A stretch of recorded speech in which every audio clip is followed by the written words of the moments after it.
এগুলো তুই কি করছিস আমাকে? ছাড়ো না, ব্যথা লাগছে তো। আচ্ছা জুড়িটা এবার ভেঙে যাবে। এবার আমার ঘাড়িগুলো কি করছিস? আমার কত কত লাগছে। আমাকে অনেক জ্বালিয়েছো তুমি। আজকে তোমার সব জ্বালা শোধ নেব আমি। একদম কোনো বারণ শুনবো না। তুই তুই এত বাজে কেন? ভুলে গেছিস আমি তোর থেকে বয়সে বড়? সেটা 24 ঘন্টা আগে যখন তুমি কবুল বলেছিলে তখন ছিল। এখন আমি তোমার পর। আর এগুলো আমার অধিকার। আমার অধিকার। আমি এক বিন্দুও ছাড়বো না। কথাগুলো বলতে বলতেই আরিয়ান তার পেটে হাত রাখলো।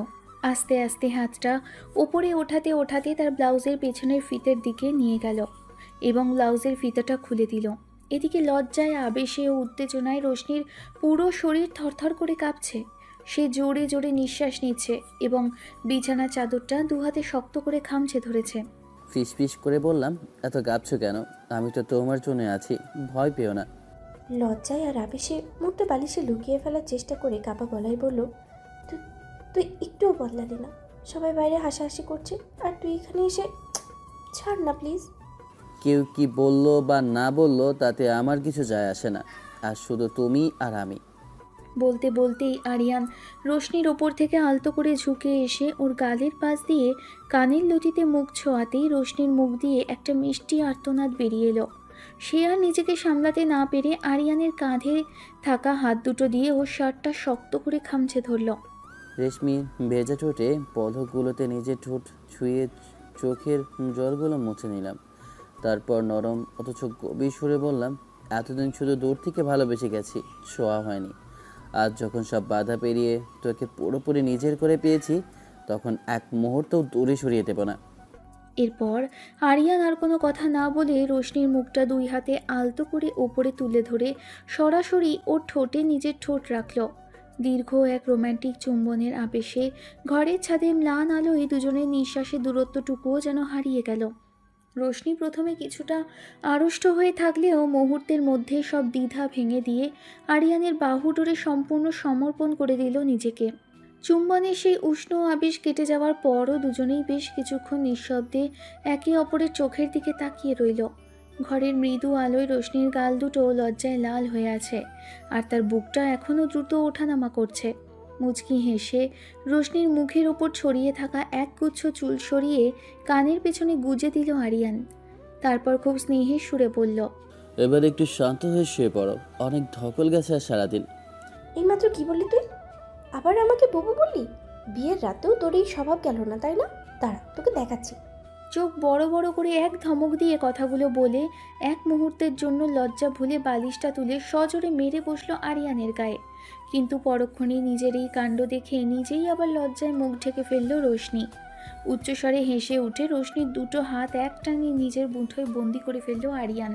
তারপর ওকে টেনে একেবারে নিজের বুকের উপর শুইয়ে দিয়ে ফিসফিস করে বলল, রাগারাগি শেষ হলে বলো, এবার কি সারা রাত এভাবে আমার বুকে মাথা রেখে গল্প করবে নাকি ঘুমাবে? তুই না সত্যিই খুব বাজে, তবে তোকে ছাড়া এখন আর কাউকে ভালোও লাগে না। আরিয়ানের বুকের উপরে শুয়ে তার হার্টবিটের শব্দ শুনতে শুনতে আস্তে করে চোখ বন্ধ করে ফেলল রোশনি। গলার স্বর নামিয়ে নরম করে কথাগুলো বলল সে। রোশনির পিঠে আর চুলে পরম যত্নে হাত বুলিয়ে দিতে দিতে কম্বলটা ওদের গায়ে ভালো করে টেনে দিল আরিয়ান। এরপর ঘরের ডিম লাইটটা নিভিয়ে দিয়ে ফিসফিস করে বলল, শুভরাত্রি আমার ভালোবাসা। গভীর রাতে নিস্তব্ধতায় দুজন মানুষের দুটি মন সব দূরত্ব ঘুষিয়ে অবশেষে একাকার হয়ে মিশে গেলাম চিরকালের মতো। সকালে মিষ্টি রোদ এসে পড়েছে নতুন দম্পতির ঘরের জানালায়।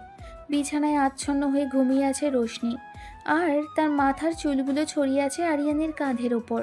ঠিক তখনই দরজায় কড়া নাড়ার শব্দে দুজনের ঘুম ভেঙে গেল। বাইরে থেকে বড় ফুপুর গলা ভেসে এলো, ওরে, তোরা কি সারাদিন ঘুমাবি নাকি? নতুন বউকে নিয়ে নিচে আয়, সবাই ড্রয়িং রুমে বসে আছে। আরিয়ান, বউকে নিয়ে জলদি আয়। ফ্যামিলির সবার এই হাঁকডাক শুনেই রোশনি তড়িঘড়ি করে বিছানা থেকে ওঠার চেষ্টা করলো, কিন্তু লজ্জায় তার মুখটা লাল হয়ে উঠল। আলতো করে রোশনির হাতটা ধরে বিছানায় বসিয়ে দিল আরিয়ান। মুচকি হেসে ফিসফিস করে বলল, এত তারা কিসের আপনি? আজ তো আমাদের দিন, কেউ কিচ্ছু বলবে না। আই, তুই আবার আমাকে আপনি বললি? অদ্ভুত তো। আমি কি তোর ছোট বোন নাকি যে এই নাম ধরে ডাকবি? বিয়ের পরেও তোর এই বাদনামি গেল না? রোশনির এমন চোখ পাকানো রাগ দেখে আরও বেশি মজা পেল আরিয়ান। ও আরও একটু ঝুঁকে এসে দুষ্টু হেসে বলল, আরে রাগ করছিস কেন আপনি? বয়সে বড় বউকে একটু সম্মান দিয়ে ডাকলে তো আর পাপ হয়ে যায় না। একদম বলছি ভালো হবে না। তুই ইচ্ছে করে আমাকে খ্যাপাচ্ছিস তাই না? ছাড় আমাকে। ফুপু বাইরেই দাঁড়িয়ে আছে। রোশনির এমন রাগী অথচ মিষ্টি ভঙ্গি দেখে আরিয়ান খিলখিল করে হেসে উঠল। এরপর রোশনির দুটো হাত নিজের মুঠোয় নিয়ে খুব নরম গলায় মানাতে লাগলো। আচ্ছা বাবা, সরি, আর কোনোদিন ডাকবো না। এবার একটু হাসো তো, নইলে নিচে গেলে সবাই অন্য কিছু ভাববে। চলো নিচে যাই। কিছুক্ষণ পর শাড়ি পরে যখন রোশনি আরিয়ানকে সঙ্গে নিয়ে ড্রয়িং রুমে এসে ঢুকলো, তখন পরিবারের সবাই এক নজরে তাদের দিকে তাকিয়ে মুচকি হাসতে শুরু করলো। সোফার একপাশে বসা কাজিনরা সবাই একসাথে হইচই করে উঠল। মেজো ফুপুর মেয়ে মিম সবার আগে এগিয়ে এসে দুষ্টুমি ভরা হাসিতে বলে উঠল, ওরে আমার নতুন ভাবি, একটু দেখি কেমন লাগছে আমাদের বড় আপুকে। আর মানে আমরা তো এখনো কনফিউজড, ওকে এখন আপু বলে ডাকবো নাকি ভাবি বলে ডাকবো, একটু ক্লিয়ার কর তো ভাই। কাজিনদের মুখে এমন কথা শুনে রোশনির অবস্থা আর দেখার মতো রইল না। সে লজ্জায় একেবারে মাটিতে মিশে যাওয়ার জোগাড় হলো, আর চটজলদি আরিয়ানের পেছনে একটু আড়াল নেওয়ার চেষ্টা করলো। কিন্তু কাজিনরা ছাড়ার পাত্র নয়। ছোট ভাই রাহুল তখন পাশ থেকে আরও এক কাঠি সরে যোগ করলো, আরে আপু, মানে ভাবি, কাল রাতে তো রুমের ভেতর থেকে হাসির আওয়াজ আসছিল। আমরা তো ভেবেছিলাম তোমরা বুঝি ঝগড়া করছো। তা ভাইয়া, কাল রাতে আমাদের বড় আপুকে সামলাতে খুব কষ্ট হয়েছে নাকি? রাহুলের মুখে এই কথা শুনে ড্রয়িং রুমে উপস্থিত বড়রা মৃদু হেসে এদিক ওদিক তাকালেন। বড় ফুফু একটু আড়ালে চোখ ফিরিয়ে মুচকি হাসলেন, আর মেজো চাচা স্নেহের সুরে অন্যদিকে তাকিয়ে চায়ে চুমুক দিলেন। রোশনি তো রাগে আর লজ্জায় টমেটো হয়ে এক চর বসানোর ভঙ্গিতে রাহুলের দিকে তাকালো, কিন্তু কিচ্ছু বলতে পারল না। ঠিক তখনই আরিয়ান রোশনির সামনে এক পা এগিয়ে এসে ওর কাঁধের আলতো করে হাত রেখে কাজিনদের দিকে একটা আত্মবিশ্বাসী ও মজার চাউনি দিল। তোরা বেশি পাজি হয়ে গেছিস দিন দিন। বড় আপু হোক আর যাই হোক, এখন তো সে আমার বউ। আর সামলানোর কথা বলছিস, ও তো সারা রাত আমাকে ঘুমোতেই দেয়নি, তাই না আপু? চুপ করবি তুই? একদম মিথ্যে কথা বলবি না সবার সামনে। বলছি ভালো হবে না। রোশনির এমন আদুরে ধমক দেখে কাজিনরা সমস্বরে হেসে উঠল। ঠিক তখনই মিমের নজর হঠাৎ রোশনির গলার দিকে পড়ল। কলারের একটু পাশেই একটা হালকা লালচে দাগ দেখতে পেয়ে মিম দুষ্টু হেসে সবার সামনে সেটা নিয়ে ফিসফিস করে বলে উঠল, ওরে আমার নতুন ভাবি, একটু এইদিকে তাকাবি। গলার ওই লাল দাগটা কিসের রে? কাল রাতে কি তোকে মশা কামড়ে খেয়েছে নাকি ঘরের কোনো পোকা কামড়ে দিয়েছে? মিমের এমন কথার সাথে সাথেই সেখানে থাকা কাজিনরা সবাই সমস্বরে খিলখিল করে হেসে উঠল। রোশনি তো লজ্জায় আক্ষরিক অর্থেই মাটিতে মিশে যাওয়ার জোগাড় হলো। সে চট জলদি দুই হাত দিয়ে গলাটা ঢাকতে লাগলো। তোর মেয়ে পাগলামো করিস না তো। ওটা ওটা কোনো পোকা টোকার কামড়েছে হয়তো, কিংবা এমনিতেই অ্যালার্জি উঠেছে। ফালতু কথা বলিস না তো সবার সামনে। রোশনির কথা শেষ হতে না হতেই রাহুল পাশ থেকে চোখ টিপে এক অদ্ভুত দুষ্টু হাসি দিয়ে বলে উঠল, অ্যালার্জি? বাড়ে, অ্যালার্জি তো দেখি বেশ গোল গোল আর একদম নিখুঁত শেপের হয়। তা ভাইয়া, তোমার গায়েও কি এমন অ্যালার্জি উঠেছে নাকি? শুধু ভাবিকেই এই স্পেশাল অ্যালার্জি গিফট করেছে। রাহুলের এই কথায় কাজিনদের হাসির আওয়াজ আরও বেড়ে গেল। রোশনি রাগে আর লজ্জায় লাল হয়ে আরিয়ানের দিকে তাকিয়ে ফিসফিস করে বলল, সব তোর জন্য হয়েছে। একটু সাবধানে থাকতে পারলি না? এখন সবাই আমাকে নিয়ে বাদরামি করছে। রোশনির কাণ্ড দেখে আরিয়ান একটুও না ঘাবড়ে খিলখিল করে হেসে উঠল। এরপর নিজের একটা হাত রোশনির কাঁধের উপর আলতো করে জড়িয়ে ধরে কাজিনদের দিকে তাকিয়ে দুষ্টু হেসে বলল, তোরা কেউ বেশি বুঝিস না তো। আমি তো আগেই বলেছিলাম রাতে মশা তাড়ানোর কয়েলটা দিতে, কেউ তো শুনলই না। এখন অ্যালার্জি নিয়ে এত মাথা ঘামাচ্ছিস কেন তোরা? যা চা খা আর চুপচাপ গল্প কর। আরিয়ানের এই কথার পর কাজিনরা ফের একবার হাসিতে ফেটে পড়ল, আর রোশনি লজ্জায় মাথা নিচু করে মৃদু হেসে ফেলল। মিম এসে সোজা রোশনির হাত দুটো ধরে ড্রয়িং রুমের সোফায় বসিয়ে দিল এবং বাড়ির সবাই মিলে এক সুন্দর প্রাণবন্ত ও আনন্দের আড্ডায় মেতে উঠল। সকালের চা নাস্তা শেষ হতে না হতেই দুপুরের রান্নাবান্নার প্রস্তুতি শুরু হয়ে গেছে। ড্রয়িং রুমের আড্ডাটা তখনও জমে রয়েছে, আর ঠিক তখনই রান্নাঘর থেকে বড় ফুপু ডাক দিলেন, ওরে রোশনি, একটু রান্নাঘরে আয় তো মা।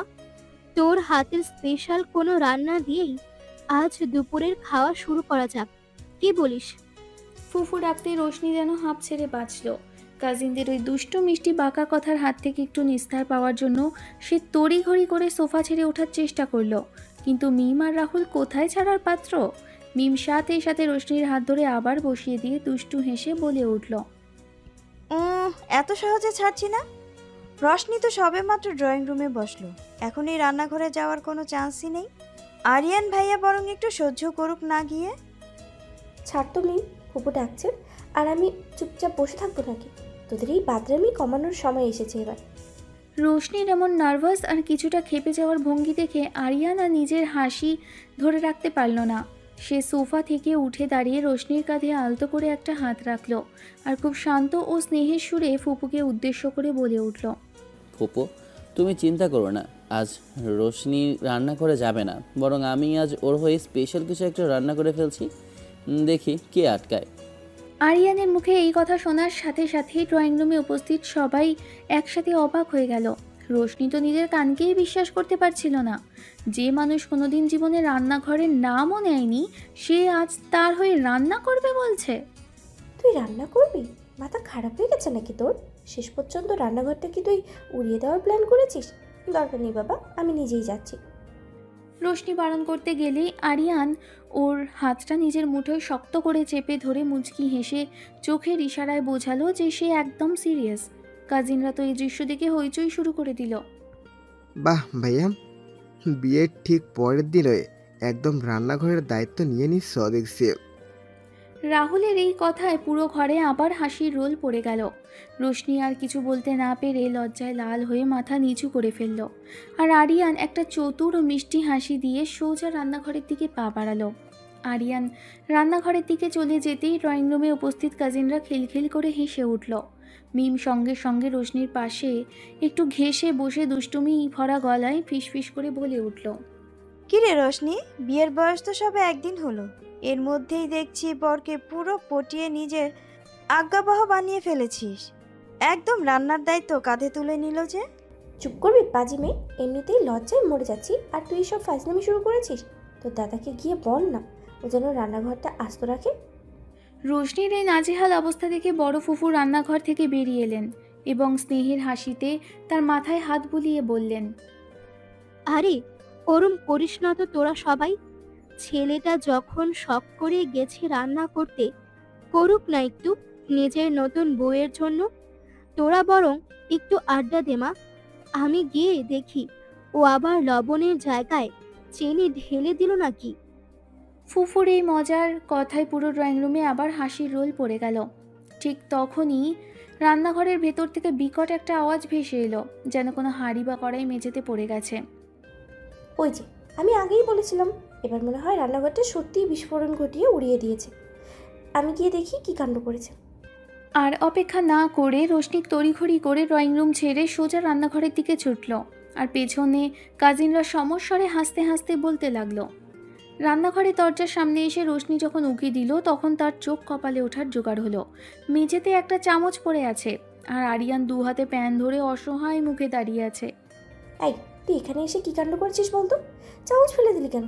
আর তোর রান্নার হাতুড়েপনা দেখে তো আমার একদম হার্ট অ্যাটাক হওয়ার বাকি আছে। সরে দাঁড়া বলছি, আমাকে করতে দে।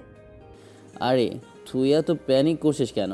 আমি তো জাস্ট ট্রাই করছিলাম। তাছাড়া নতুন বউকে তো রান্নাঘরে ঢুকতে বারণ করেছি, তুই নিজেই চলে এলি যে। চুপ একদম, তোর এই ঢং আর ফাজলামো বন্ধ কর বলছি। ফুপু দেখলে আস্ত রাখবে না। তাড়াতাড়ি এক পাশে সরে দাঁড়া, নাহলে দুপুরের খাবার হিসেবে শুধু এই পোড়া ডিমটাই খেতে হবে সবাইকে। রোশনির এই বকাঝকা শুনে আরিয়ান এক বিন্দুও রাগ না করে উল্টো আরও মিষ্টি হেসে ওর সামনে থেকে একটু দূরে সরে দাঁড়ালো। রোশনি রাগী মুখে প্যানটা নিজের হাতে তুলে নিয়ে চটজলদি রান্না গুছিয়ে নিতে শুরু করলো, আর আরিয়ান রান্নাঘরের দরজায় দাঁড়িয়ে মন্ত্রমুগ্ধের মতো দাঁড়িয়ে রাগ দেখানো দেখতে লাগলো। রোশনি যখন ব্যস্ত হাতে চুলার সামনে দাঁড়িয়ে রান্না করছে, তখন রান্নাঘরের গরম আর রান্নার তাপে তার কপাল ও নাকের ডগায় বিন্দু বিন্দু ঘাম জমে উঠেছে। ঠিক তখনই আরিয়ান পিছন থেকে এসে একদম তার মুখোমুখি দাঁড়ালো। পকেটে হাত ঢুকিয়ে মুচকি হেসে সে রোশনির দিকে এক দৃষ্টিতে তাকিয়ে রইল। উফ, নতুন বউয়ের তো রান্না করতে করতে অবস্থা খারাপ, দেখি মুখটা কেমন ঘেমে একাকার হয়ে গেছে। চুপ কর বলছি, এমনিতেই গরমে অবস্থা খারাপ, তার উপরে তোর এই ফাজলামো দেখতে না একদমই ভালো লাগছে না। যা তো এখান থেকে। রোশনির কথা শেষ হওয়ার আগেই আরিয়ান নিজের পকেট থেকে একটা সুতির রুমাল বের করে আলতো হাতে রোশনির কপালের ঘাম পরম যত্নে মুছে দিল। রোশনি চমকে গিয়ে একবার তার মুখের দিকে তাকাতে চাইল, কিন্তু আরিয়ান তার থুতনিটা আলতো করে ধরে রাখল যাতে সে নড়তে না পারে। এই কি করছিস? কেউ যদি দেখে ফেলে? ফুপু তো যে কোনো সময় এদিকে আসতে পারে। আসুক না ফুপু, নিজের বইয়ের কপালে ঘাম মুছি। অপরাধ তো আর কিছু করছি না। রোশনি আর কিছু বলার সুযোগ পাওয়ার আগেই আরিয়ান এক পা এগিয়ে এসে সরাসরি তাকে পেছন থেকে শক্ত করে জড়িয়ে ধরল।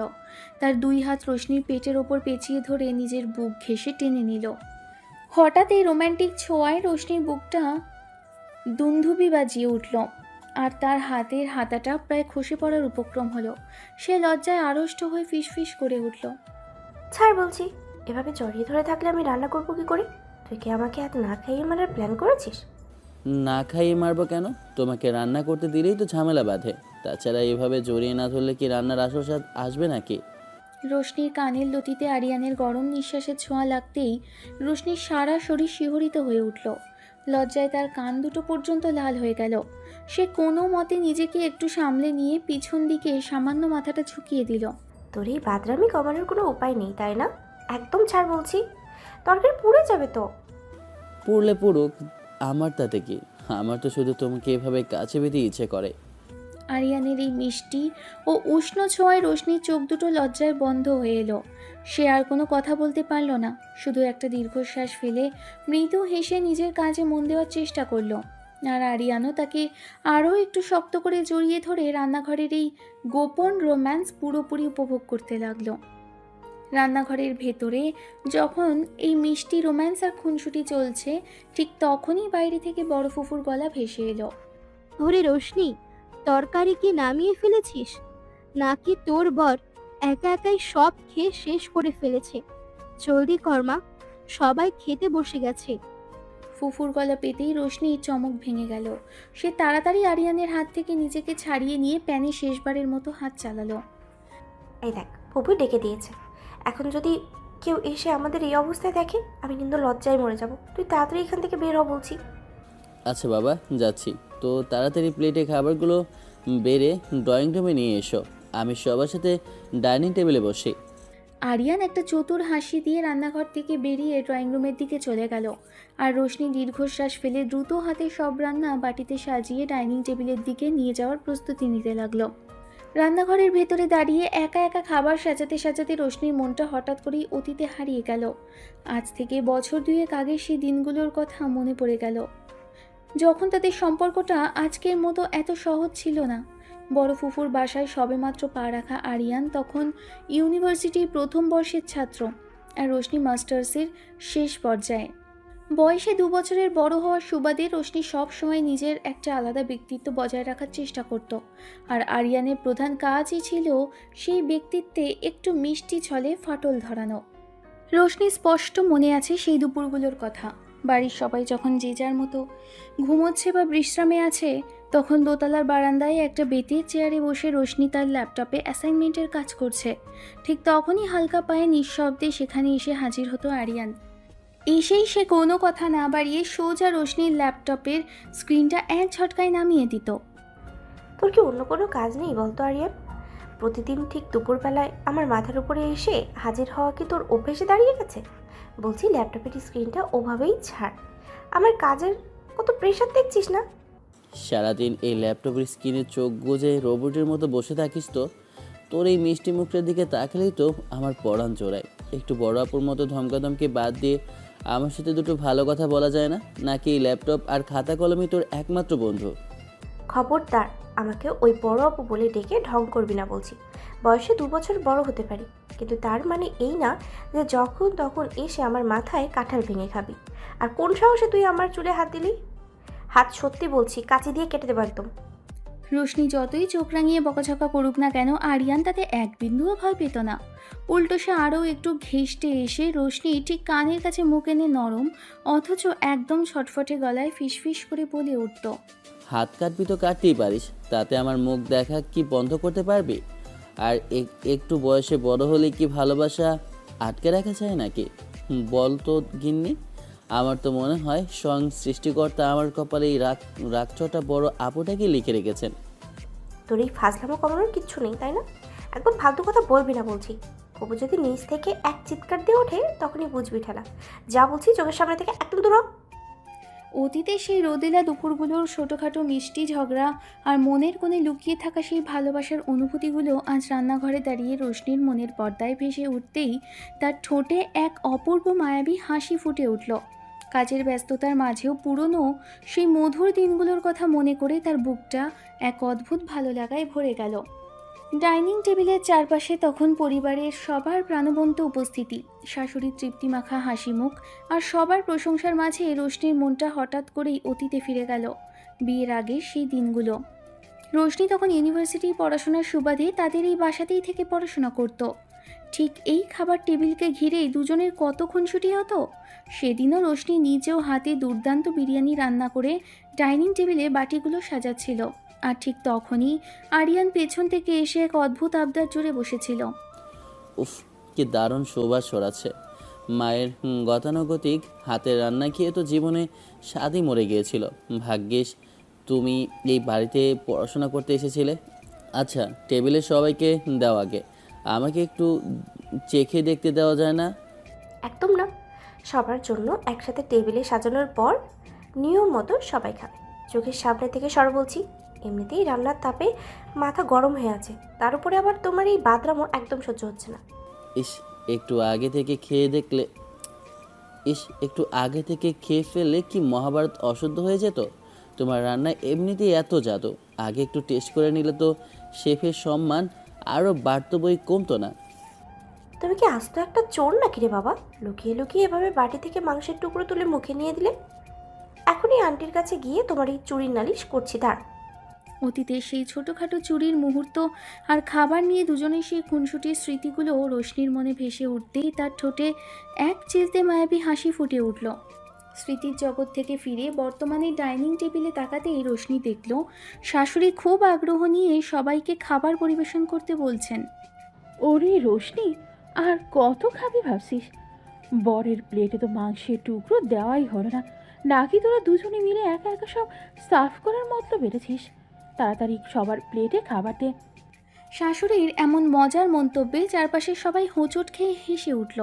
ঠিক তখনই টেবিলের নিচে আরিয়ান চতুর একটা হাসি দিয়ে রোশনির পায়ের উপর নিজের পা ছুঁয়ে আলতো করে একটা ইশারা করল। মা ঠিকই বলেছেন, বউয়ের হাতে রান্না এত বছর পর আজও আমার কাছে স্পেশাল। তাই একটু বেশি মনোযোগ দিয়ে উপভোগ করা তো অপরাধ নয়, কি বলো গিন্নি?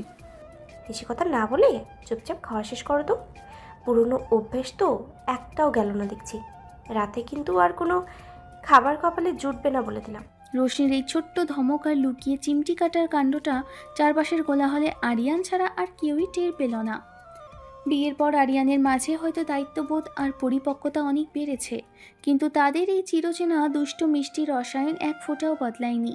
হাসি খুশি এই পারিবারিক আড্ডার মাঝে তাদের গোপন এই মুহূর্তটি পুরো দৃশ্যকে এক অন্যরকম রোমাঞ্চকর পূর্ণতা দিল। দুপুরের খাবার শেষে ড্রয়িং রুমে পরিবারের বাকিরা যখন চা আর টুকটাক আলাপে ব্যস্ত, তখন রোশনি একটু সুযোগ বুঝে কিচেনের কাজ শেষ করে বারান্দার দিকে পা বাড়ালো। সকালের রান্নার ধকল আর অতিথিদের সামলানোর পর একটু দম ফেলার জন্যই তার এই নিরিবিলি জায়গায় আসা। কিন্তু রোশনির একটু আগেই যে সেখানে ওত পেতেছিল আরিয়ান, তা সে ঘুণাক্ষরেও টের পায়নি। বারান্দার এক কোণে দাঁড়িয়ে রোশনি যখন ক্লান্ত চুলে হাত বুলিয়ে ঠিক করে খোপা বাঁধতে ব্যস্ত, ঠিক তখনই পেছন থেকে নিঃশব্দে এগিয়ে এসে একজোড়া চেনা হাত আলতো করে তার কোমর জড়িয়ে ধরল। আরিয়ানের পরিচিত সুবাস নাকে আসতেই রোশনির বুকটা কেঁপে উঠল। এ কী করছো বলো তো? ড্রয়িং রুমে মা কিংবা অন্য সবাই রয়েছে তো, কেউ যদি এই বারান্দার দিকে একবার চোখ ফেরায় তাহলে কি অবস্থা হবে ভেবেছো? ছাড় বলছি।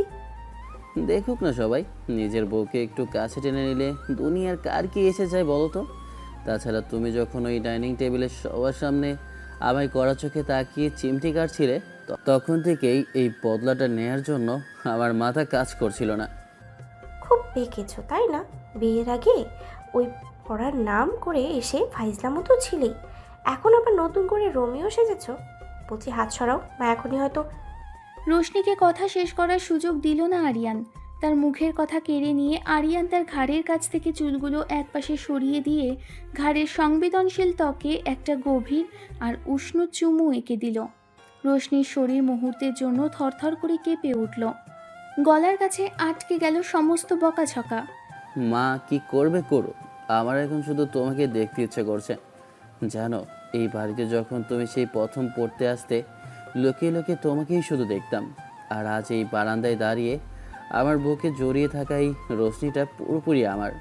বললেও তো বিশ্বাস করবে না, তোমার এই ঘাড়ের সুবাস আমার সব রাগ নিমিষেই উড়িয়ে দেয়। পাগল নাকি তুমি? কেউ চলে আসবে তো। প্লিজ ছাড়ো, চোখগুলো সব এলোমেলো করে দিলে।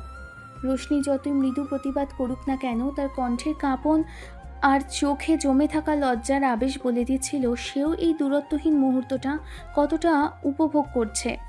আরিয়ান আরও একটু নিবিড়ভাবে তাকে নিজের সাথে লেপ্টে ধরে তার কানের পেছনে হাত বুলিয়ে চুলগুলো ঠিক করে দিতে দিতে ঠোঁট ছোঁয়ালে রোশনির সমস্ত প্রতিরোধ ভেঙে চুরমার হয়ে গেল। পরিবারের হাজারো ব্যস্ততা আর কোলাহলের মাঝে বারান্দার এই নিভৃত কোণে তাদের এই গভীর ও রোমাঞ্চকর একান্ত মুহূর্তটি ভালোবাসার রঙে আরও বেশি মোহময়ী হয়ে উঠল। বারান্দার সেই কাঁপন ধরানো রোম্যান্টিক মুহূর্তের রেশ কাটতে না কাটতেই ড্রয়িং রুমের ভেতর থেকে হঠাৎ একটা তীব্র চিৎকার আর কান্নার আওয়াজ ভেসে এলো। মুহূর্তের মধ্যে রোশনি আর আরিয়ানের সমস্ত উষ্ণতা কর্পূরের মতো উড়ে গেল। তড়িৎ গতিতে বারান্দা থেকে ড্রয়িং রুমে ছুটে এলো তারা। এসে দেখলো বাড়ির সবাই এক জায়গায় গোল হয়ে দাঁড়িয়ে আছে। রোশনির ছোট বোন রাইসা সোফায় বসে ফুপিয়ে ফুপিয়ে কাঁদছে, আর তার সামনে খোলা একটা ল্যাপটপ স্ক্রিন জল করছে। কি হয়েছে রে রাইসা? এভাবে হঠাৎ কাঁদছিস কেন? কি এমন বলেছে বলতো? আপু দেখ, আমার সব শেষ, আমি আর বাঁচবো না। আমার সব পার্সোনাল ছবি আর ফাইলগুলো কি যেন হ্যাক করে ইন্টারনেটে ছড়িয়ে দিয়েছে, আর সাথে সাথে একটা ভয়ঙ্কর হুমকিও দিয়েছে। 1 মিনিট দেখি স্ক্রিনটা। কে করেছে এসব? ডেয়ারিং এত বড় যে আমার শালিকার সাথে এই চিপচাপ শয়তানি? আরিয়ান স্ক্রিনটার দিকে তাকাতেই তার রক্ত মাথায় চড়ে বসলো। সেখানে একটা অচেনা আইডি থেকে মেসেজ এসেছে। যদি আজ রাত 12টার মধ্যে একটা গোপন প্রজেক্টরের ফাইল এবং মোটা অঙ্কের টাকা ওই হ্যাকারের ঠিকানায় না পাঠানো হয়, তবে শুধু ছবি নয়, পুরো পরিবারের সবাইকে চিরতরে শেষ করে দেওয়া হবে। হে আল্লাহ, এই কি সর্বনাশ হতে চলেছে রে! আমাদের তো কোনো শত্রু নেই, তবে কে এমন শত্রুতা করলো আমাদের সাথে? ওরে খোদা, এ তো দেখছি বড় কোনো বিপদ ডেকে এনেছে। এই ডিজিটাল যুগে এসব কি হচ্ছে রে বাবা? মুহূর্তের মধ্যে পুরো বাড়িতে এক চরম আতঙ্ক আর থমথমে পরিবেশ নেমে এলো। একটু আগে বারান্দায় যেখানে শুধু রোম্যান্স আর ভালোবাসার মিষ্টি হাওয়া বইছিল, সেখানে এখন মৃত্যুর ঠান্ডা চাদর আর এক বিশাল বিপদের কালো মেঘ ঝুলে রয়েছে। ঘাবড়াস না রোশনি, তুই তোর বোনকে সামলা। আমার ড্রয়িং রুমে বসে আমার ফ্যামিলির দিকে কেউ চোখ তুলে তাকাবে আর আমি চুপ করে বসে থাকবো, সেটা আরিয়ান হতে দেয় না। আজ রাতেই আমি বের করব এই অদৃশ্য শয়তানটাকে। রাত তখন গভীর, পুরো বাড়িটা থমথমে নীরব। ড্রয়িং রুমের টেবিলে ল্যাপটপ আর ডেস্কটপের আলোয় চারপাশটা আলোকিত হয়ে আছে। আরিয়ান একটানা টাইপ করে চলেছে। তার চোখের দিকে তাকালেই বোঝা যায় রাগ আর জেদ কতটা চেপে বসেছে। রোশনি তার পাশে শক্ত হয়ে দাঁড়িয়ে দু হাতে 1 কাপ কফি ধরে আছে। কোডগুলো ট্র্যাক করার চেষ্টা করছি। হ্যাকার যতই চালাক হোক না কেন, কোনো না কোনো ডিজিটাল স্টিল সে ঠিকই রেখে দিয়েছে। রাইসা, তুমি আর ভয় পেও না। স্ক্রিনটার দিকে তাকিয়ে একটু ঠান্ডা মাথায় বলো, এই ইউজার নেমটা কি তোমার চেনা মনে হচ্ছে? ভাইয়া, এই আইডিটা, এটা তো আমার কলেজ জীবনের সেই সিনিয়র তানভীরের। গত বছর আমি ওর সাথে সব সম্পর্ক শেষ করে ব্লক করে দিয়েছিলাম। আমি ধারণাও করতে পারিনি ও এতটা নিচে নেমে যেতে পারে। তানভীর, এই বকাটে ছেলেটার এত বড় স্পর্ধা হয় কি করে? আমাদের পরিবারের উপর এই ধরনের নোংরা মানসিকতা দেখানোর শাস্তি ওকে পেতেই হবে। আরে তুমি কি পারবে না লোকটাকে খুঁজে বের করতে? আইনি প্রতিক্রিয়া আর নিজের গতিতেই চলবে রোশনি। তবে আমার পরিবারের একজন সদস্যের সম্মান নিয়ে কেউ খেলা করবে আর আমি চুপ করে বসে থাকবো, সেটা হতে পারে না। লোকেশন লক হয়ে গেছে। গুলশান 2 নম্বর রোডের একটা ফ্ল্যাট থেকেই অপকর্ম চালানো হচ্ছে। বাবা আরিয়ান, একা একা এই রাতে ওখানে যাওয়া কি ঠিক হবে? একটা ঝামেলা থেকে বাঁচতে গিয়ে আবার বড় কোনো বিপদে না জড়াস না বাবা। পুলিশকে খবর দিলেই তো হতো। মা, আইনি ব্যবস্থার পাশাপাশি নিজের পরিবারকে রক্ষা করার দায়িত্বটুকু আমার নিজেরও। রাইসা আমার ছোট বোনের মতো, আর ওর দিকে কেউ আঙুল তুললে সেটা আমি সহ্য করব না। রোশনি, তুমি একটু গাড়ির চাবিটা এগিয়ে দাও তো। আরিয়ানের কণ্ঠে এমন এক স্থির ও জোরালো দায়িত্ববোধ ঝরে পড়ল যে রোশনি আর কোনো দ্বিমত করল না।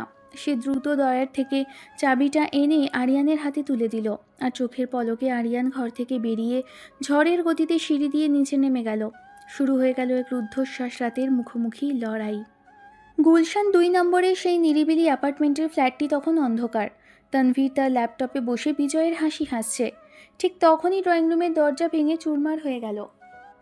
বিকট শব্দে দরজা খোলার সাথে সাথেই তানভীর চমকে উঠে পিছনে তাকাতেই দেখল চোখে আগুনের ফুলকি নিয়ে সামনে দাঁড়িয়ে আছে আরিয়ান। কে কে আপনি? এভাবে দরজা ভেঙে ঘরে ঢুকলেন কেন?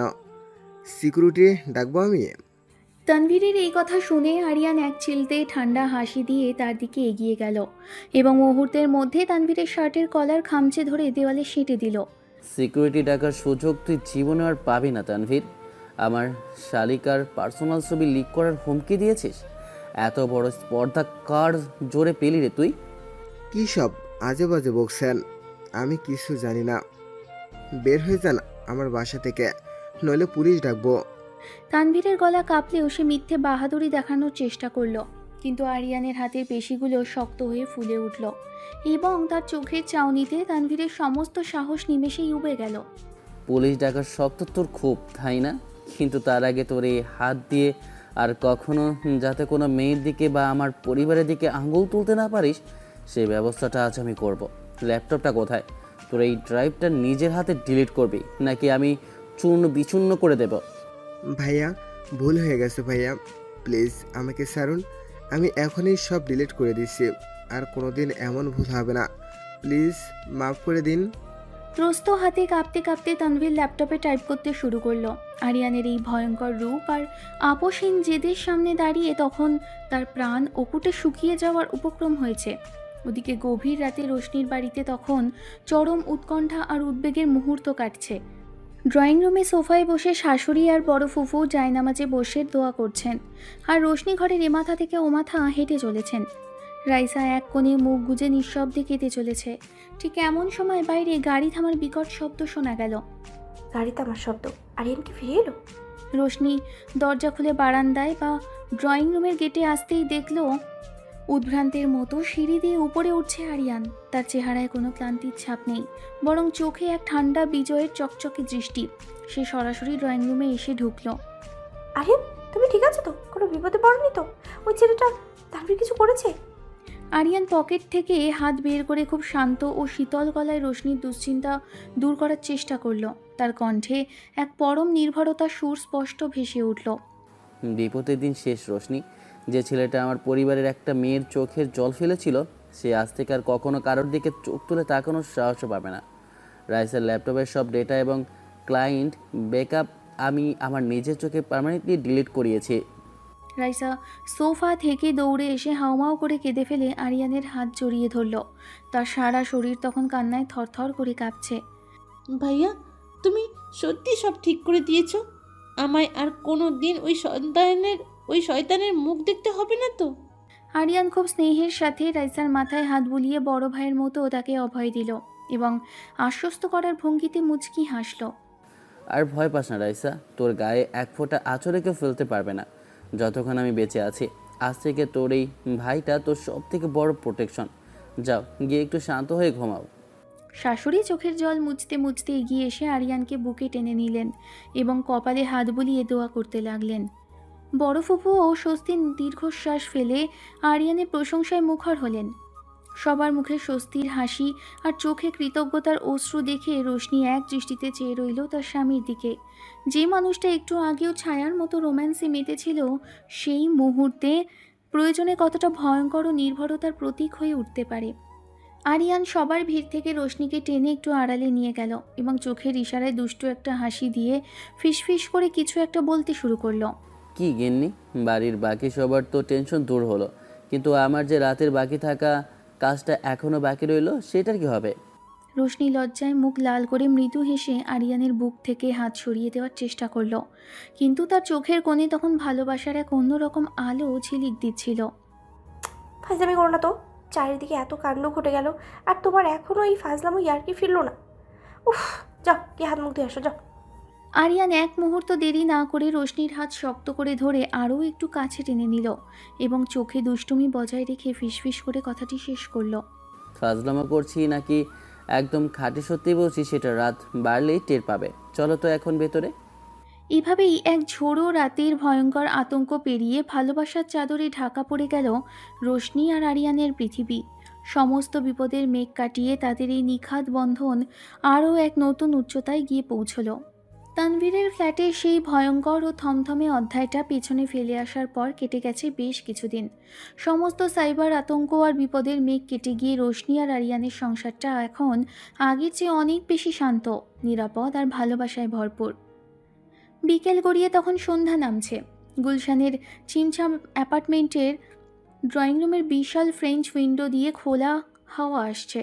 আরিয়া নিজের ল্যাপটপটা ডেস্কে বন্ধ করে রেখে একটু ক্লান্তি দূর করতে সোফায় এলিয়ে বসলো। ঠিক তখনই রান্নাঘর থেকে কফি আর গরম স্ন্যাক্সের মিষ্টি ঘ্রাণ পুরো ঘরে ছড়িয়ে পড়ল।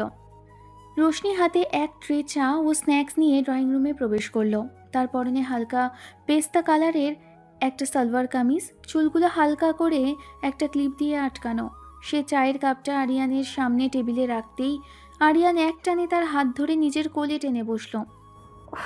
কি করছো কি? চা পড়ে যাবে তো।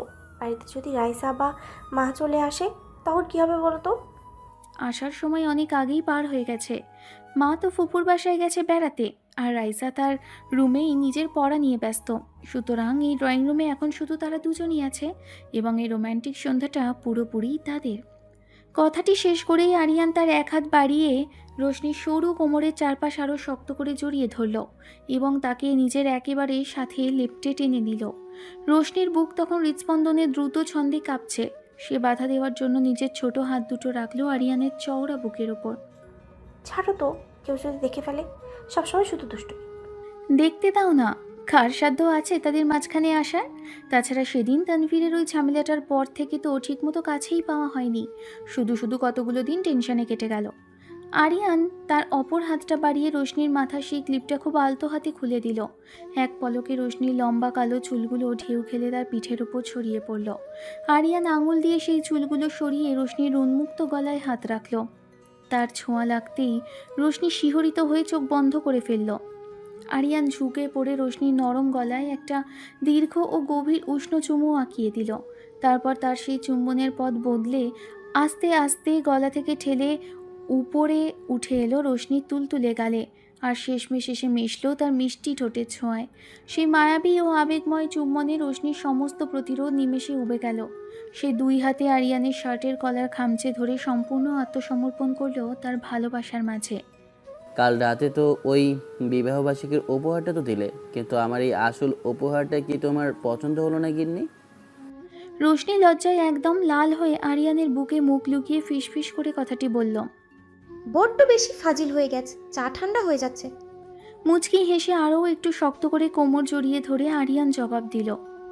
চুল এলোমেলো হলে দেখতে আরও বেশি সুন্দর লাগে, আর ঠান্ডা চা গরম করে খাওয়া যাবে, কিন্তু এই মুভমেন্টটা মিস করলে বড় লস হয়ে যাবে।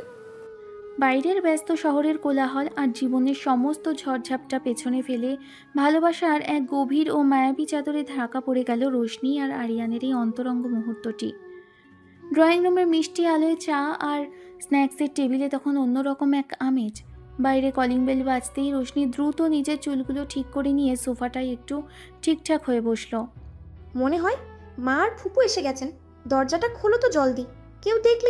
আরিয়ান মুচকি হেসে সোফায় বেশ আরাম করে বসে রইল, যেন দুনিয়ার কোনো তারাই তার নেই। ঠিক তখনই দরজা খুলে হাতে একটা মিষ্টির প্যাকেট নিয়ে ভেতরে প্রবেশ করলেন শাশুড়ি আর ফুপু। আহা, বাইরে আজ কি জ্যামটাই না পেলাম, একটু গরম চা বানিয়ে দিত রোশনি। কিরে, তোর মুখ দুটো এমন চকচক করছে কেন? দরজা খুলতেও এত দেরি করলি, ঘরে ঢুকে দেখি সোফার পাশাপাশি বেশ ভালোই ঘেঁষাঘেঁষি করে বসে আসিস। কিরে, তোরা কি এতক্ষণ ফ্যামিলির সামনে দাঁড়িয়ে দাঁড়িয়ে রোমান্স করতি নাকি? একদম ঠিক ধরেছো মা, তোমার ছেলের বউয়ের সাথে একটু রোমান্স করছিলাম আর কি, দোষে তো কিছু করলাম না। কথাটা শুনে রোশনি এক ধমকের সুরে কটমট চোখে আরিয়ানের দিকে তাকালো, আর লজ্জায় তার গাল দুটো একদম টমেটোর মতো লাল হয়ে গেল। একদম মিথ্যে কথা বলো না তো। তোমার ছেলের মাথায় সারাদিন শুধু ফাজলামি বুদ্ধি করে। আরে রোশনিমা, লজ্জা পাস কেন? বিয়ের 1 বছর পার হয়ে গেল। বর বউ একটু রোম্যান্স করলে শাশুড়ি বা ফুফুর কি আর দোষের কিছু মনে হয়? তাছাড়া কলেজ লাইফ থেকেই তো দেখছি তোদের এই খুনসুটি। এই ফুফাতো ভাইটা যে ছোটবেলা থেকেই তোর পিছু ছাড়তো না, সেটা কি আর আমাদের অজানা? আর বলো না ফুপু, ও যে আমার থেকে বয়সে একটু ছোট, এই সুযোগটাও সব সময় কাজে লাগাতো। ফ্যামিলি ট্যুর বা ছুটির দিনে সবাই যখন একসাথে থাকতাম, ও খালি আশেপাশে ঘুরপাক খেত আর ভাব দেখাতো যেন কত বড় প্রোটেক্টর হয়ে গেছে। তখন মনে হতো আজ তো একটা পাজি ছেলেকে ঘাড়ে নিয়ে ঘুরছি, আর আজ কি না সেই পাজিটাই আমাকে পাকড়াও করে বিয়ে করে বসলো। আরে বয়স তো কেবল একটা সংখ্যা, আসল ব্যাপার হলো কে কার প্রেমে কতখানি মজেছে। ছোট ছিলাম বলে কি ভালোবাসা কম ছিল নাকি? মনে নেই সেই ফ্যামিলি ট্যুরে পাহাড়ের চূড়ায় দাঁড়িয়ে যখন সবাই ফটো স্টেশনে ব্যস্ত ছিল, আমি সুযোগ বুঝে তোমার হাতটা শক্ত করে ধরে কি বলেছিলাম? মনে থাকবে না কেন? আজ তো একটা নির্লজ্জের মতো সবার চোখের আড়ালে হাত চেপে ধরেছিল। সেদিন তো ভয়ে আমার বুক কেঁপে উঠেছিল, আর তুমি দিব্যি চোখের দিকে তাকিয়ে মিষ্টি হেসেছিলে। বাড়ির বড়দের সামনে তাদের এই মিষ্টি ও আদুরে ঝগড়া দেখে শাশুড়ি আর ফুপু দুজনেই শব্দ করে হেসে উঠলেন। চারপাশের এই ঘরোয়া ও হাসি খুশি পরিবেশে এক অদ্ভুত মাদকতা ছড়িয়ে পড়ল। রাতের খাবার খাওয়ার পর বাড়ির সবাই যখন যে যার রুমে ঘুমোতে চলে গেল, তখন রোশনি আর আরিয়ান তাদের নিজেদের ব্যালকনিতে এসে দাঁড়ালো। রাতের খোলা আকাশ থেকে চাঁদের স্নিগ্ধ আলো এসে পড়েছে রোশনির মুখের ওপর। আরিয়ান পিছন থেকে এসে আলতো করে তার কোমর জড়িয়ে ধরে থুতনিটা রাখলো তার কাঁধে। কি গিন্নি, আজকের এই শান্ত রাতটা আর আমাদের পুরনো সেই মেমোরিগুলো মিলিয়ে বলো তো, আমাদের এই ভালোবাসার পথ চলাটা তোমার কাছে কেমন লাগে? রোশনি আরিয়ানের শক্ত হাতের মুঠোয় নিজের হাত দুটো রেখে ফিস করে জবাব দিল। পথচলা কেমন লাগে জানি না, তবে এইটুকু বুঝি, বয়সে একটু ছোট হলেও এই মানুষটার ভালোবাসার গভীরতা আমাকে প্রতি মুহূর্তে অবাক করে। আর সেই পাহাড়ের চূড়ার মুহূর্ত থেকে শুরু করে আজ পর্যন্ত তোমার এই পাগলামিটাই আমার জীবনের সবচেয়ে সুন্দর ভয়। রাতে সেই গভীর ভালোবাসার রেশ কাটতে না কাটতেই গুলশানের ফ্ল্যাটে নতুন দিনের আলো ফুটল। জানালার ফাঁক দিয়ে আসা সোনাঝরা রোদ এসে পড়ছে ড্রয়িং রুমের মেঝেতে। বড় ফুপু আর শাশুড়ি কাজের প্রয়োজনে একটু বাইরে গেছেন। ফ্ল্যাটে তখন বেশ নিরিবিলি পরিবেশ। রাইসা তার নিজের ঘরে ল্যাপটপ নিয়ে একটা অনলাইন ক্লাসে ব্যস্ত। ঠিক সেই মুহূর্তে রাইসার ল্যাপটপে ইন্টারনেট কানেকশনটা হঠাৎ স্লো হয়ে যাওয়ায় সে ড্রয়িং রুমে বসা বড় ভাই আরিয়ানের কাছে এলো। ভাইয়া, আমার অনলাইন ক্লাসের একটা জরুরি অ্যাসাইনমেন্ট সাবমিট করতে হবে, কিন্তু ওয়াইফাইয়ের স্পিড একদম পাচ্ছি না। তোমার ফোনটা একটু দেবে প্লিজ? হটস্পটটা অন করে 2 মিনিটের জন্য একটু কানেক্ট করে নেব। এই নে, হটস্পট অন করা আছে। জলদি তোর কাজ সেরে আমার ফোনটা ফিরিয়ে দিস তো, অফিসের একটা জরুরি মেল পাঠাতে হবে। রাইসা আরিয়ানের হাত থেকে ফোনটা নিয়ে ড্রয়িং রুমের টেবিলে নিজের ল্যাপটপের পাশে রাখলো। আরিয়ান তখন অন্যমনস্কভাবে সোফায় বসে নিজের ল্যাপটপে অফিসের প্রজেক্ট দেখছিল। ঠিক তখনই রাইসার ক্লাসের ফাঁকেই আরিয়ানের সেই ফোনে স্ক্রিন অন হয়ে উপর্যুপরি নোটিফিকেশন বেজে উঠল। মেসেঞ্জার বা ফেসবুকের একটি নোটিফিকেশন স্ক্রিনের উপর ভেসে উঠল। প্রিয়াঙ্কার পাঠানো একটি নতুন মেসেজ। রাইসা তখন ল্যাপটপ থেকে চোখ তুলে ড্রয়িং রুমের টেবিলে রাখা ভাইয়ার ফোনের স্ক্রিনের দিকে তাকাতেই তার চোখ সোজা আটকে গেল সেই নোটিফিকেশনের ছবির ওপর। সে একটু ঝুঁকে ভীষণ কাছ থেকে লেখাগুলো পড়ল। ঠিক সেই মুহূর্তেই কিচেন থেকে 2 কাপ ধোয়া ওঠা গরম কফি নিয়ে ড্রয়িং রুমের দিকে আসছিল রোশনি। টেবিলে রাইসার সামনে রাখা আরিয়ানের ফোনের স্ক্রিনে চোখ পড়তেই রোশনির পায়ের গতি মুহূর্তের মধ্যে থেমে গেল। মুখের হাসির রেখাটা মিলিয়ে গিয়ে বুকের ভেতরটা মোচড় দিয়ে উঠল। এটা কার ফোন? আর কার নোটিফিকেশন স্ক্রিনে জ্বলজ্বল করছে? একটু দেখতে পারি মিস্টার আরিয়ান? প্রিয়াঙ্কার সাথে বসুন্ধরার ক্যাফেতে কবে গেলে? আমাকে তো একটা কথাও বলনি। ও আচ্ছা, ওইটা আর কি। প্রিয়াঙ্কা হুট করে অফিসে এসে হাজির হয়েছিল। অনেকদিন পর দেশে ফিরছে তো, তাই ভাবলাম জাস্ট একটা ক্যাজুয়াল কফি খেয়ে আসি। এটা নিয়ে এত ভাবার বা দেখার কিছু নেই রোশনি। ভাবার কিছু নেই বলছো? আমার থেকে লুকিয়ে আরেক মেয়ের সাথে ক্যাফেতে ডেটিং করে কফি খাওয়াটা তোমার কাছে এত সাধারণ একটা ব্যাপার হয়ে দাঁড়িয়েছে?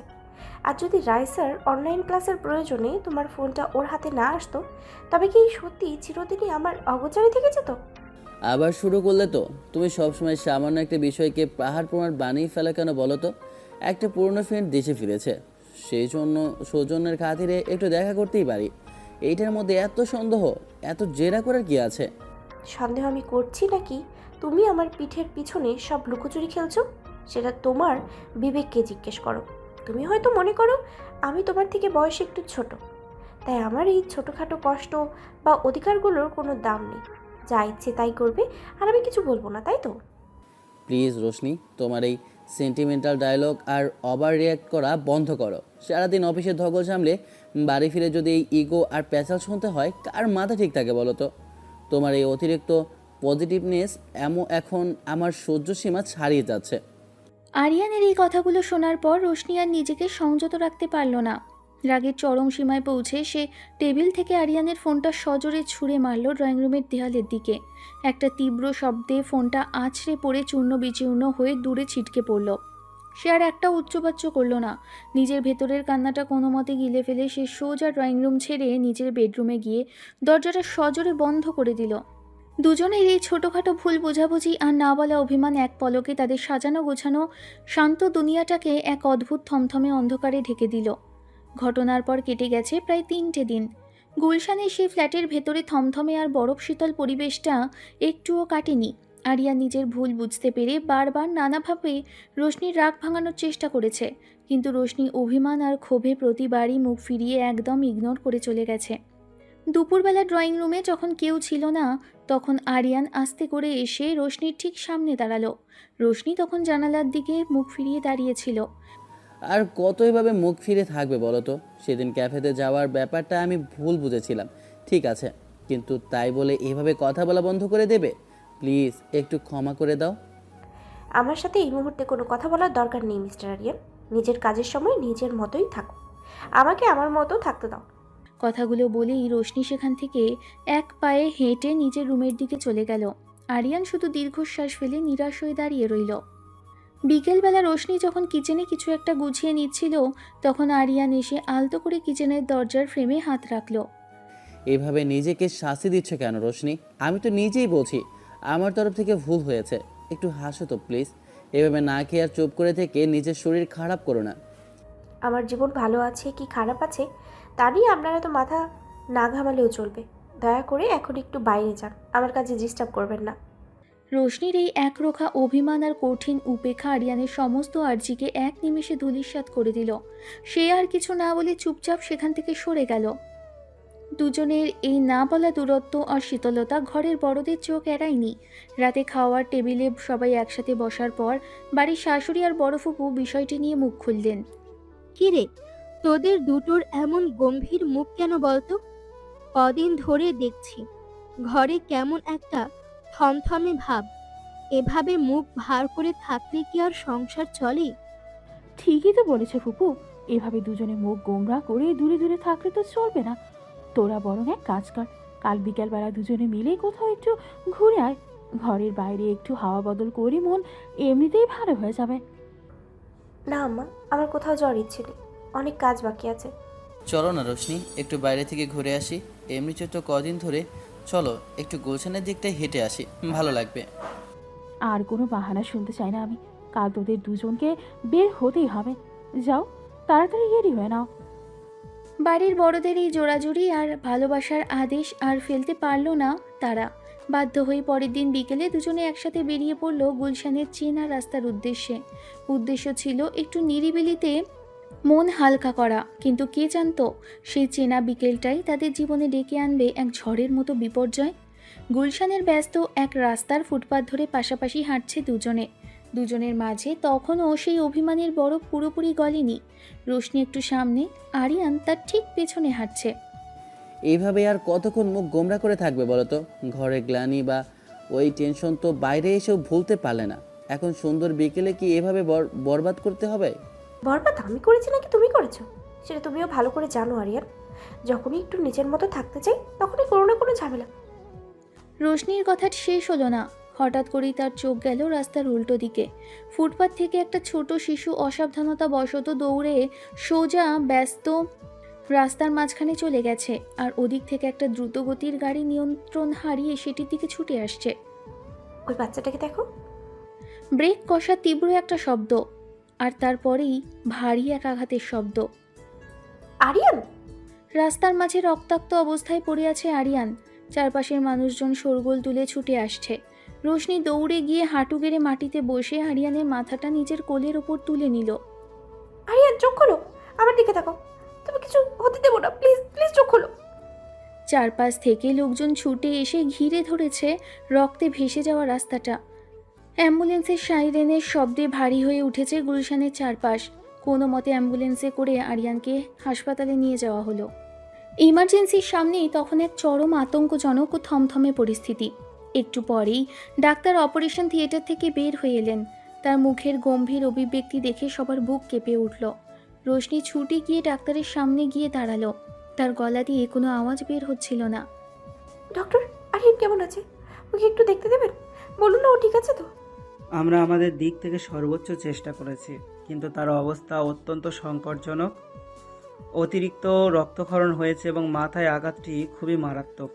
এই মুহূর্তে যা পরিস্থিতি, আপনারা আল্লাহর উপর ভরসা রাখুন।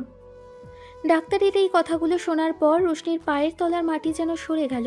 সে আর নিজেকে সামলাতে না পেরে হাসপাতালের করিডোরের হোয়াইট ওয়াশ করা দেওয়ালে সজোরে পিঠ ঠেকিয়ে ধপ করে মেঝেতে বসে পড়ল।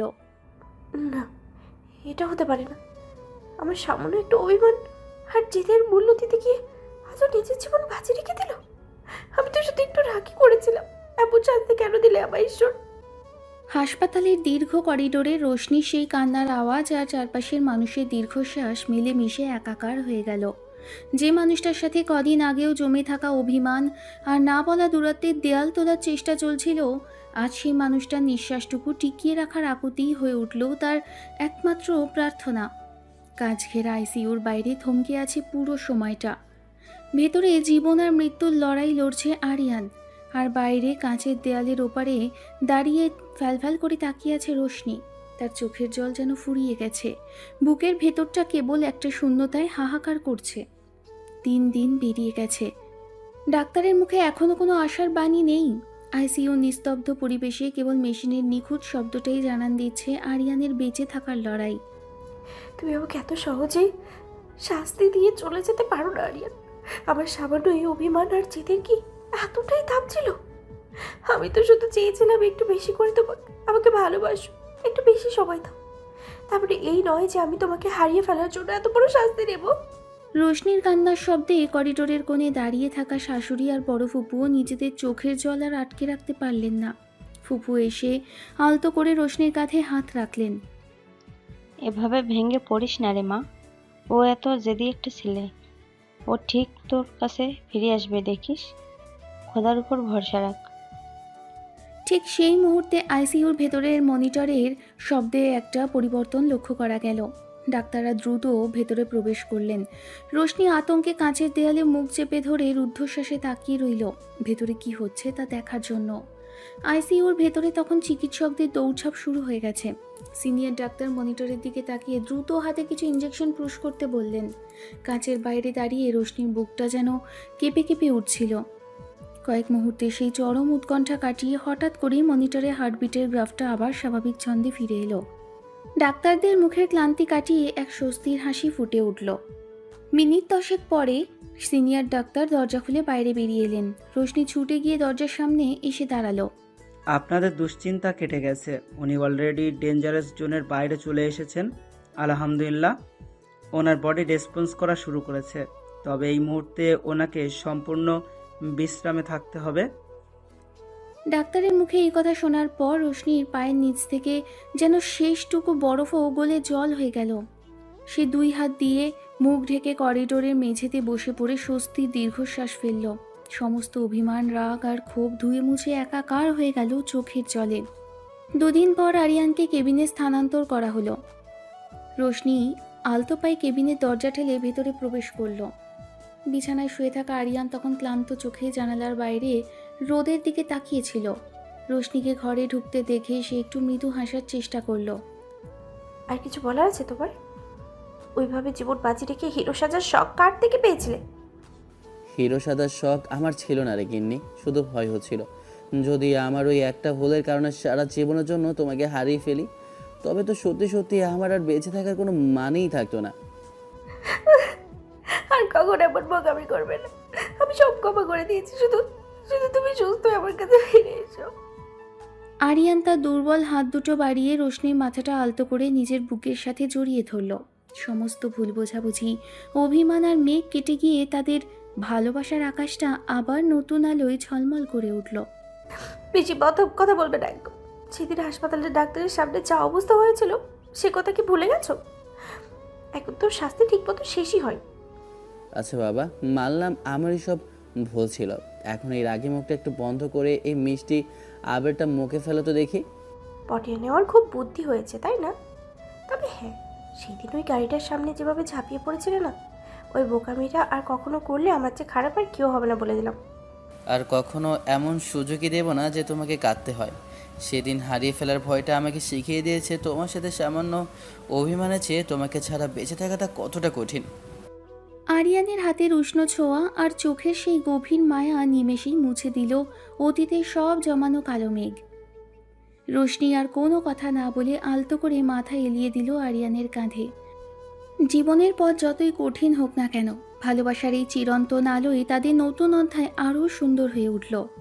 ঘটনার মাসখানেক পর গুলশানের সেই ফ্ল্যাটটাতে এখন আর আগের সেই থমথমে পরিবেশ নেই, বরং পুরো বাড়িটা জুড়ে এখন এক নতুন আনন্দ আর প্রাণ চাঞ্চল্যের আমেজ। আরিয়ান এখন পুরোপুরি সুস্থ, নিজের কাজেও ফিরতে শুরু করেছে। বিকেলবেলা ড্রয়িং রুমের সোফায় সবাই মিলে একসাথে চা খাওয়ার আসর বসেছে। বড় ফুফু আর শাশুড়ি এক কাপ করে চা হাতে নিয়ে বেশ রসিয়েই গল্প শুরু করলেন।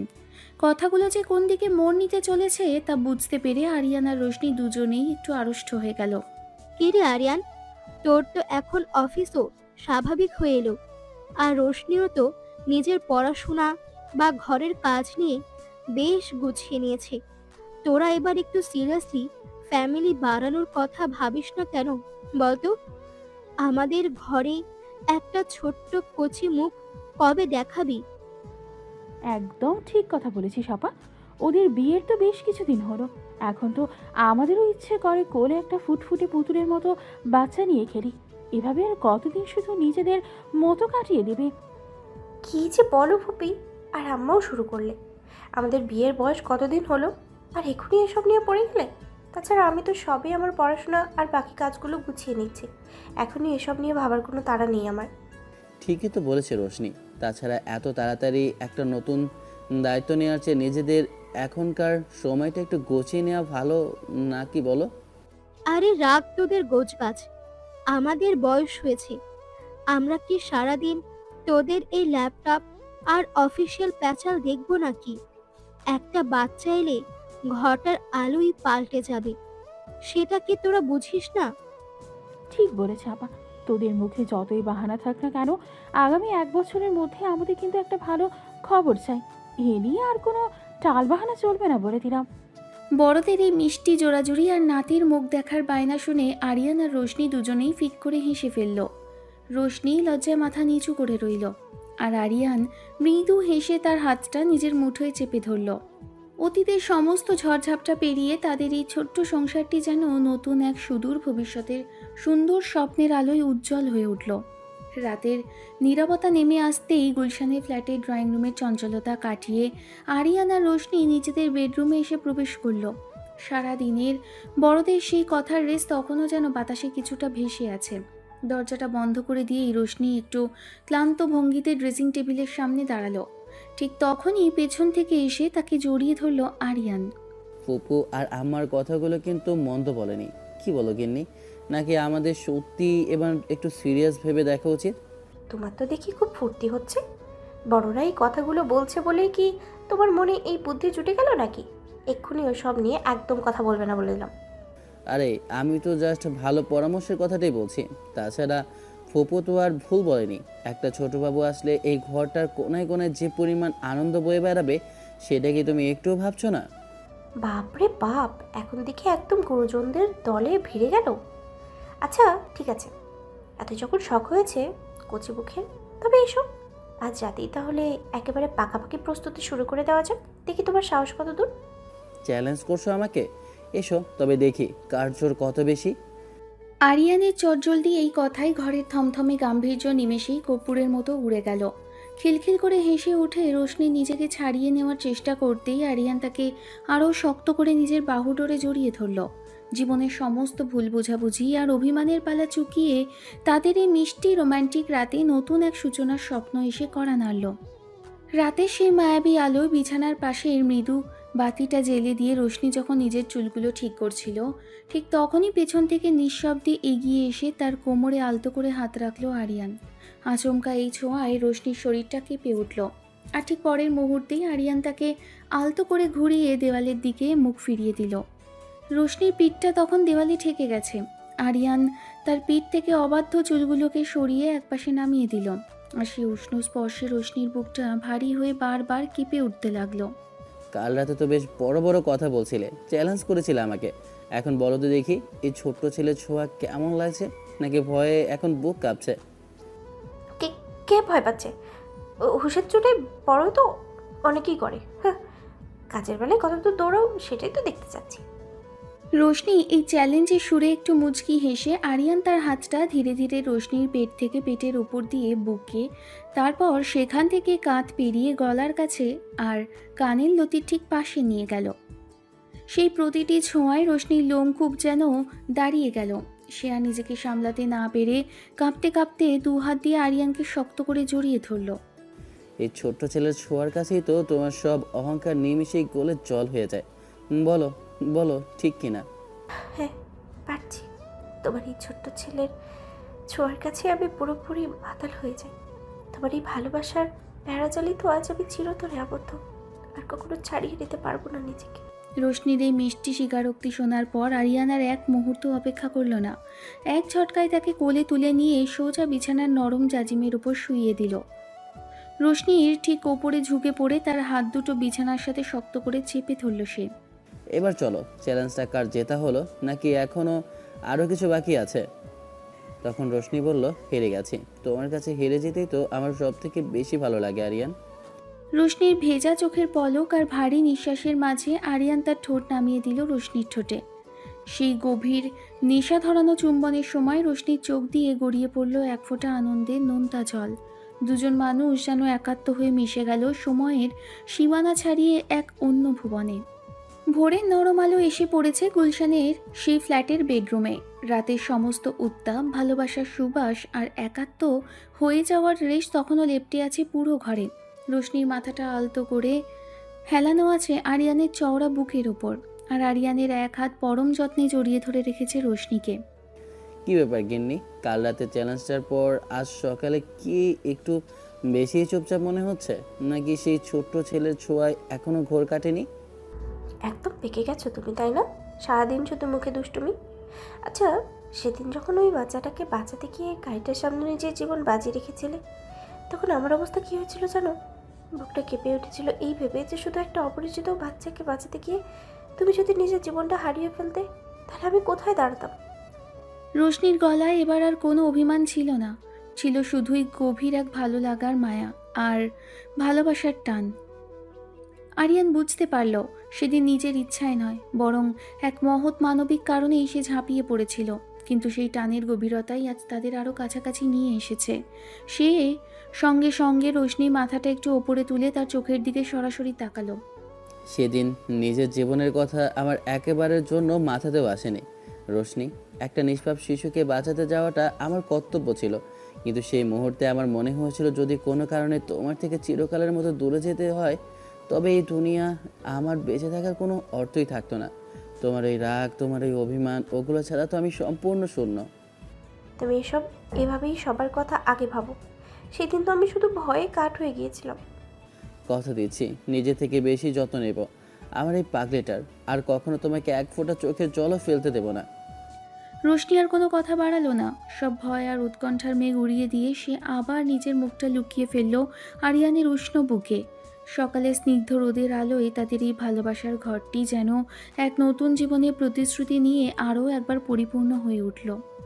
ঘটনার মাসখানেক পর গুলশানের সেই ফ্ল্যাটে জীবনের স্বাভাবিক ছন্দে দিন কাটছিল ঠিকই, কিন্তু হঠাৎ করে সেই সুখের আকাশে একটা কালো মেঘের ছায়া নেমে এলো। কিছুদিন ধরে রোশনির শরীরটা একদমই ভালো যাচ্ছিল না।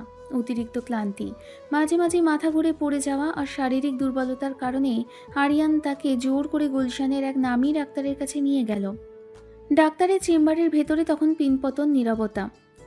ডাক্তার গম্ভীর মুখে কিছু রিপোর্ট উল্টেপাল্টে দেখছেন, আর টেবিলের সামনে বসা আরিয়ান আর রোশনির বুকটা অজানা আশঙ্কায় দুমদুম করে কাঁপছে।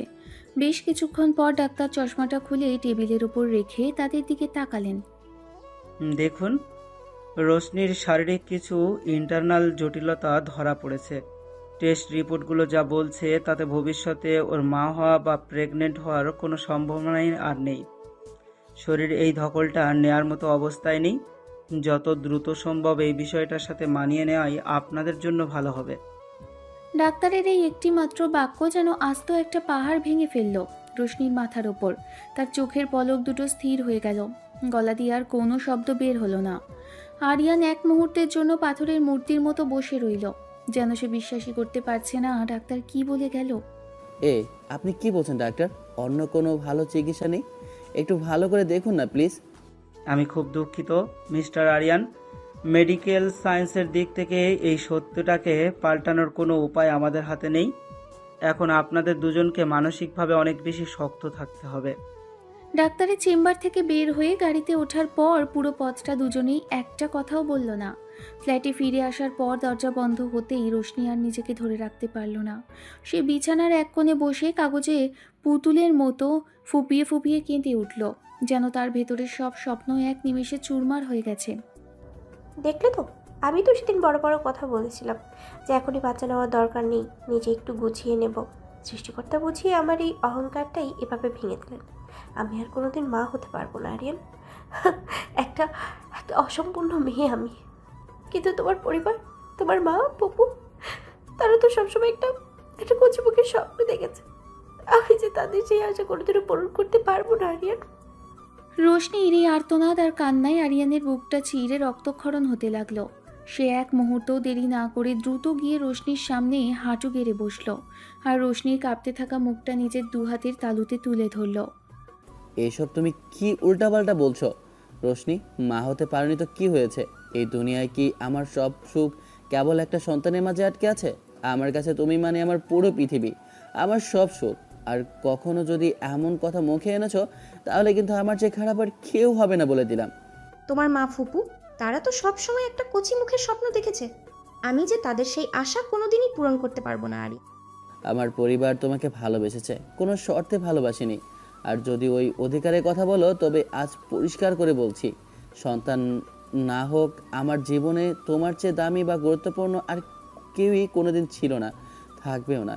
এই কান্নার জল আজকেই শেষ, এরপর আর কখনো তোমাকে কাঁদতে দেবো না আমি। রোশনি আর কিছু বলতে পারল না। সব ঝড়ঝাপটা নিয়তির এই নির্মম আঘাতের সামনে দাঁড়িয়েও আরিয়ানের এই বুক ভরা ভালোবাসা আর পরম আশ্রয় তাকে যেন নতুন করে বেঁচে থাকার সাহস জুগিয়ে দিল। ডাক্তারের চেম্বার থেকে ফেরার পর থেকেই গুলশানের ফ্ল্যাটের বায়ুমণ্ডল ধীরে ধীরে পাল্টাতে শুরু করলো। ডাক্তার যে সত্যটা জানিয়ে দিয়েছিলেন তা প্রথমে শুধু দুজনের মধ্যে সীমাবদ্ধ থাকলেও সময়ের সাথে সাথে তা আর গোপনীয় রইল না।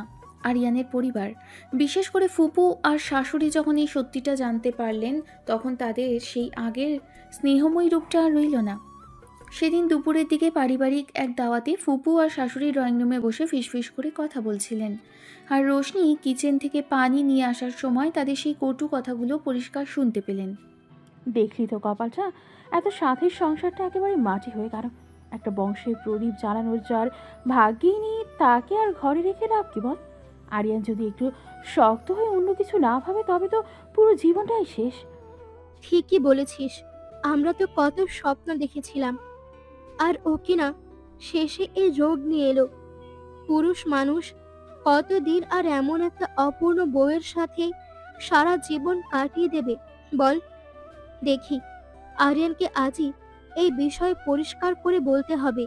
কাঁচের গ্লাসটা রোশনির হাত থেকে প্রায় খসে পড়ার উপক্রম হলো। বুক চিরে কান্নার এক তীব্র জোয়ার উঠে এলো গলায়, কিন্তু সে কোনো মতে নিজেকে সামলে রান্নাঘরের এক কোণে দাঁড়িয়ে নিঃশব্দে চোখ মুছল। সে বুঝতে পারল তার এই শূন্যতাই আজ তার জীবনের সবথেকে বড় অপরাধ হয়ে দাঁড়িয়েছে।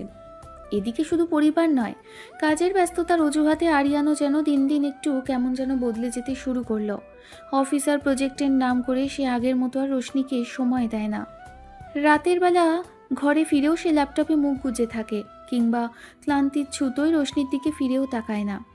গভীর রাতে বিছানায় শুয়ে শুয়ে রোশনি যখন শূন্য দৃষ্টিতে সিলিংয়ের দিকে তাকিয়ে থাকে, তখন আরিয়ানের এই দূরত্ব তার বুকে তুষের আগুনের মতো জ্বলতে থাকে।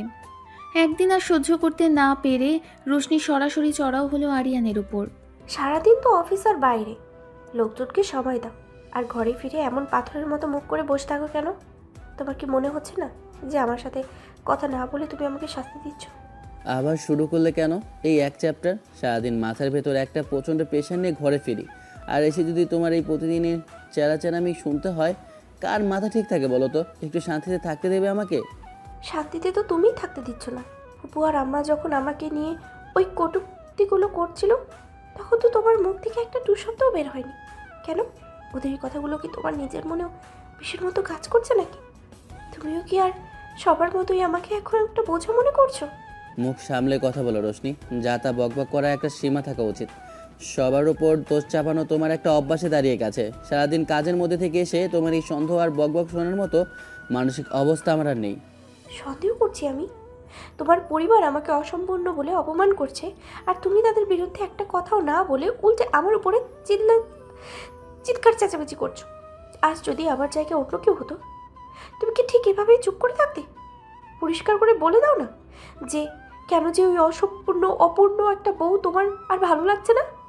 থামো বলছি, আর একটা শব্দও বাড়াবে না। দিনরাত শুধু এই ইমোশনাল ড্রামা আর নাটক করতে পারো তুমি।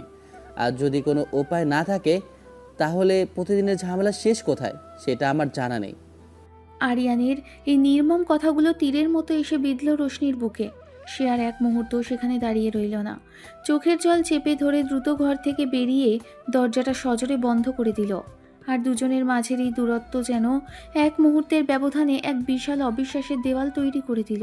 ঝগড়ার পর থেকে গুলশানের ফ্ল্যাটের পরিবেশটা যেন আরও ভারী হয়ে উঠেছে। গত কয়েকদিন ধরে দুজনের মধ্যে ঠিকমতো কোনো কথাও হয়নি। অফিসে যাওয়ার সময় আরিয়ান না বলেই চলে যায়, আর রাতে ফিরে সোজা ড্রয়িং রুমে বা অন্য রুমে গিয়ে সময় কাটায়। এই নীরবতা আর দূরত্ব রোশনির ভেতরে সব শক্তি ধীরে ধীরে শুষে নিচ্ছিল। সেদিন গভীর রাত, চারপাশে একদম নিস্তব্ধ। রোশনি বিছানায় একা শুয়ে ছটফট করছিল। তার চোখের কোণ বেয়ে অবিরাম জল গড়িয়ে পড়ছে। এই দম বন্ধ করা পরিস্থিতি আর সহ্য করতে না পেরে সে বিছানা থেকে উঠে সোজা গিয়ে বসলো ড্রয়িং রুমের সোফায়। আরিয়ান তখন তার স্টাডি রুমে ল্যাপটপ নিয়ে বসে কাজ করছিল। দরজাটা একটু ফাঁকা থাকায় রোশনি এসে দরজায় ধাক্কা দিয়ে সোজা ভেতরে প্রবেশ করলো। এভাবে আর কতদিন চলবে আরিয়ান? এভাবে আমাকে প্রতিদিন তিলে তিলে মেরে ফেলার চেয়ে একেবারে শেষ করে দিচ্ছ না কেন? আমার এই চোখের জল কি তোমার একটুও গায়ে লাগে না? আবার শুরু করলে? রাত দুপুরে এসে এই চিৎকার চেঁচামেচি না করলে কি তোমার শান্তি হয় না? আমি কি একা একা শান্তিতে একটু নিঃশ্বাসও নিতে পারবো না? শান্তিতে তো তুমিই থাকতে চাচ্ছ। যেদিন থেকে ওই ডাক্তারের রিপোর্টটা এসেছে, সেদিন থেকেই তো তুমি আমাকে সহ্য করতে পারছো না। মুখে যতই বড় বড় কথা বলো না কেন, আজ ফুপু আর আম্মার মতো তোমার মনেও কোথাও না কোথাও এই বিশ্বাস ঢুকেই গেছে যে আমি একটা অপূর্ণ মানুষ, একটা বোঝা, তাই না? হ্যাঁ, ঠিক বলেছ। সহ্য করতে পারছি না। সারাদিন কাজের মধ্যে হাজারটা ঝামেলা সামলে যখন ক্লান্ত হয়ে ঘরে ফিরি, তখন একটু শান্তির বদলে যদি প্রতিদিন তোমার এই কান্নাকাটি আর অভিযোগ শুনতে হয়, কার মাথা ঠিক থাকে বলো তো? তুমি নিজেই তো আমাদের এই সুন্দর সম্পর্কটাকে বিষাক্ত করে তুলছ। বিষাক্ত আমি করছি? আমি নিজের ইচ্ছাতে এই অভিশাপ ডেকে এনেছি নাকি? আজ বুঝতে পারছি, সেদিন তুমি আমাকে সান্ত্বনা দেওয়ার সময় যা বলেছিলে সবটাই ছিল মুখের কথা। ভেতর থেকে তুমিও আমাকে সহ্য করতে পারছো না, ঘৃণা করছো। যথেষ্ট হয়েছে রোশনি। আর এক শব্দ যদি মুখ থেকে বের করেছো, তবে ফল ভালো হবে না বলে দিলাম। আমার ওপর সারাক্ষণ এই অবিশ্বাসের বর্জন ছড়ানো বন্ধ করো। কেন বন্ধ করবো? আজ আমাকে মুখ বন্ধ করতে বলছো কেন? আজ পরিষ্কার করে দাও, এই অপূর্ণ বউকে কি তোমার আর একটুও ভালো লাগছে না? আমাকে কি এই বাড়ি থেকে তাড়িয়ে দেওয়ার কথাই ভাবছো তুমি? রোশনির এই শেষ কথাটায় আরিয়ান যেন থমকে গেল। রাগ আর উত্তেজনার চোটে তার সমস্ত শরীর থরথর করে কাঁপছে। সে আর একটা কথাও না বলে সজোরে ঘরের দরজাটা ধাক্কা দিয়ে বেরিয়ে গেল এবং ফ্ল্যাটের প্রধান দরজার মস্ত এক শব্দ করে ঘর ছেড়ে বেরিয়ে গেল। রাত তখন গভীর। গুলশানের সেই ফ্ল্যাটের মেঝেতে বসে রোশনি ফুঁসে ফুঁসে কেঁদে চলল। চারপাশে এই নিঃসঙ্গতা আর আরিয়ানের চলে যাওয়া তাকে যেন একেবারে শূন্য করে দিল। রাত তখন গভীর। আরিয়ান রাগ করে ঘর ছেড়ে বেরিয়ে যাওয়ার পর ফ্ল্যাটটা একেবারে নিস্তব্ধ হয়ে পড়েছিল। ড্রয়িং রুমের কোণে টিমটিমে আলোয় রোশনি কিছুক্ষণ পাথরের মতো বসে রইল। তার চোখের সব জল যেন ফুরিয়ে গেছে। বুক জুড়ে শুধু এক শূন্যতা আর তীব্র দীর্ঘশ্বাস। সে বুঝতে পারল যে মানুষটার হাত ধরে সে সারা জীবন কাটিয়ে দিতে চেয়েছিল, আজ সে নিজেই তার জীবনের সবচেয়ে বড় বোঝা হয়ে দাঁড়িয়েছে। ফিসফিস করে নিজের মনেই কি যেন বলে উঠল রোশনি। তারপর আলতো পায়ে শোবার ঘরে গিয়ে একটা ছোট ট্রাভেল ব্যাগ বের করলো। নিজের খুব জরুরি 2-1টা কাপড় আর বাবা মার দেওয়া ছোট্ট একটা স্মারক ছাড়া আর কিছুই সে ব্যাগে নিল না। ড্রয়িং রুমের টেবিলে একটা সাদা কাগজের টুকরো রেখে সে গভীর রাতেই ফ্ল্যাটের দরজা খুলে বেরিয়ে গেল।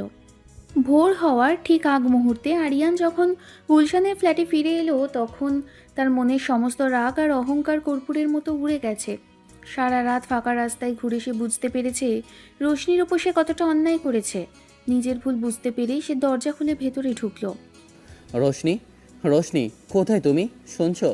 আমার রাগটা একটু বেশি হয়ে গিয়েছিল, কিন্তু বিশ্বাস করো আমি এমনভাবে। পুরো ফ্ল্যাট জুড়ে পিনপতন নীরবতা। কোনো সাড়া না পেয়ে আরিয়ান দ্রুত শোবার ঘরে গেল, কিন্তু সেখানেও রোশনির কোনো দেখা মিলল না। ড্রয়িং রুমের ডাইনিং টেবিলে একটা কাগজ ফ্লাওয়ার ভাসের নিচে চাপা দেওয়া আছে দেখে তার বুকটা হাড়হিম করা আতঙ্কে কেঁপে উঠল। হাত কাঁপতে কাঁপতে সে কাগজটা তুলে নিল। তোমার এই বোঝাটাকে আমি নিজেই চিরকালের মতো সরিয়ে নিলাম। তোমার পরিবার বা তোমার জীবনে আমি আর কোনোদিনও অশান্তি হয়ে ফিরবো না। ভালো থেকো। চিঠির এই কটা লাইন পড়ার পর আরিয়ানের পায়ের তলার মাটি যেন সরে গেল। কাগজের টুকরোটা তার হাত থেকে খসে পড়ে গেল মেঝেতে। সে উন্মাদের মতো পুরো ফ্ল্যাটে রোশনিকে খুঁজতে লাগলো, কিন্তু রোশনি ততক্ষণে গুলশানের সেই ফ্ল্যাট ছেড়ে চিরতরে হারিয়ে গেছে। তার এই নিখোঁজ হয়ে যাওয়া এক মুহূর্তে পাল্টে দিল তাদের পুরো গল্পটাকে। রোশনি রেখে যাওয়া এই ছোট্ট চিঠিটা আরিয়ানের মাথার ওপর যেন আস্ত একটা আকাশ ভেঙে ফেলল। গুলশানের সেই ফ্ল্যাটের চত্বরে দাঁড়িয়ে সে বুঝতে পারল নিজের অহংকার আর সাময়িক ক্ষোভের আগুনে সে নিজেই পুড়িয়ে ছাই করে দিয়েছে তার সবচেয়ে দামি ভালোবাসাকে। ভোর হতেই আরিয়ান উন্মাদের মতো গাড়ি নিয়ে বেরিয়ে পড়ল রোশনির খোঁজে। সে প্রথমে গেল রোশনির বাবার বাড়িতে, কিন্তু সেখানে গিয়ে সে জানতে পারল রোশনি সেখানে যায়নি। এরপর একে একে রোশনির কোনো ঘনিষ্ঠ বন্ধু বা আত্মীয় কারোর বাড়িতেই তার কোনো খোঁজ মিলল না। চারপাশটা যেন এক অদ্ভুত শূন্যতায় গ্রাস করে নিয়েছে। এদিকে টানা 3 দিন ধরে কোনো খোঁজ না পেয়ে আরিয়ানের অবস্থা তখন পাগল প্রায়। অফিস, কাজ, প্রজেক্ট সব কিছু সে এক লহমায় ফেলে দিয়েছে।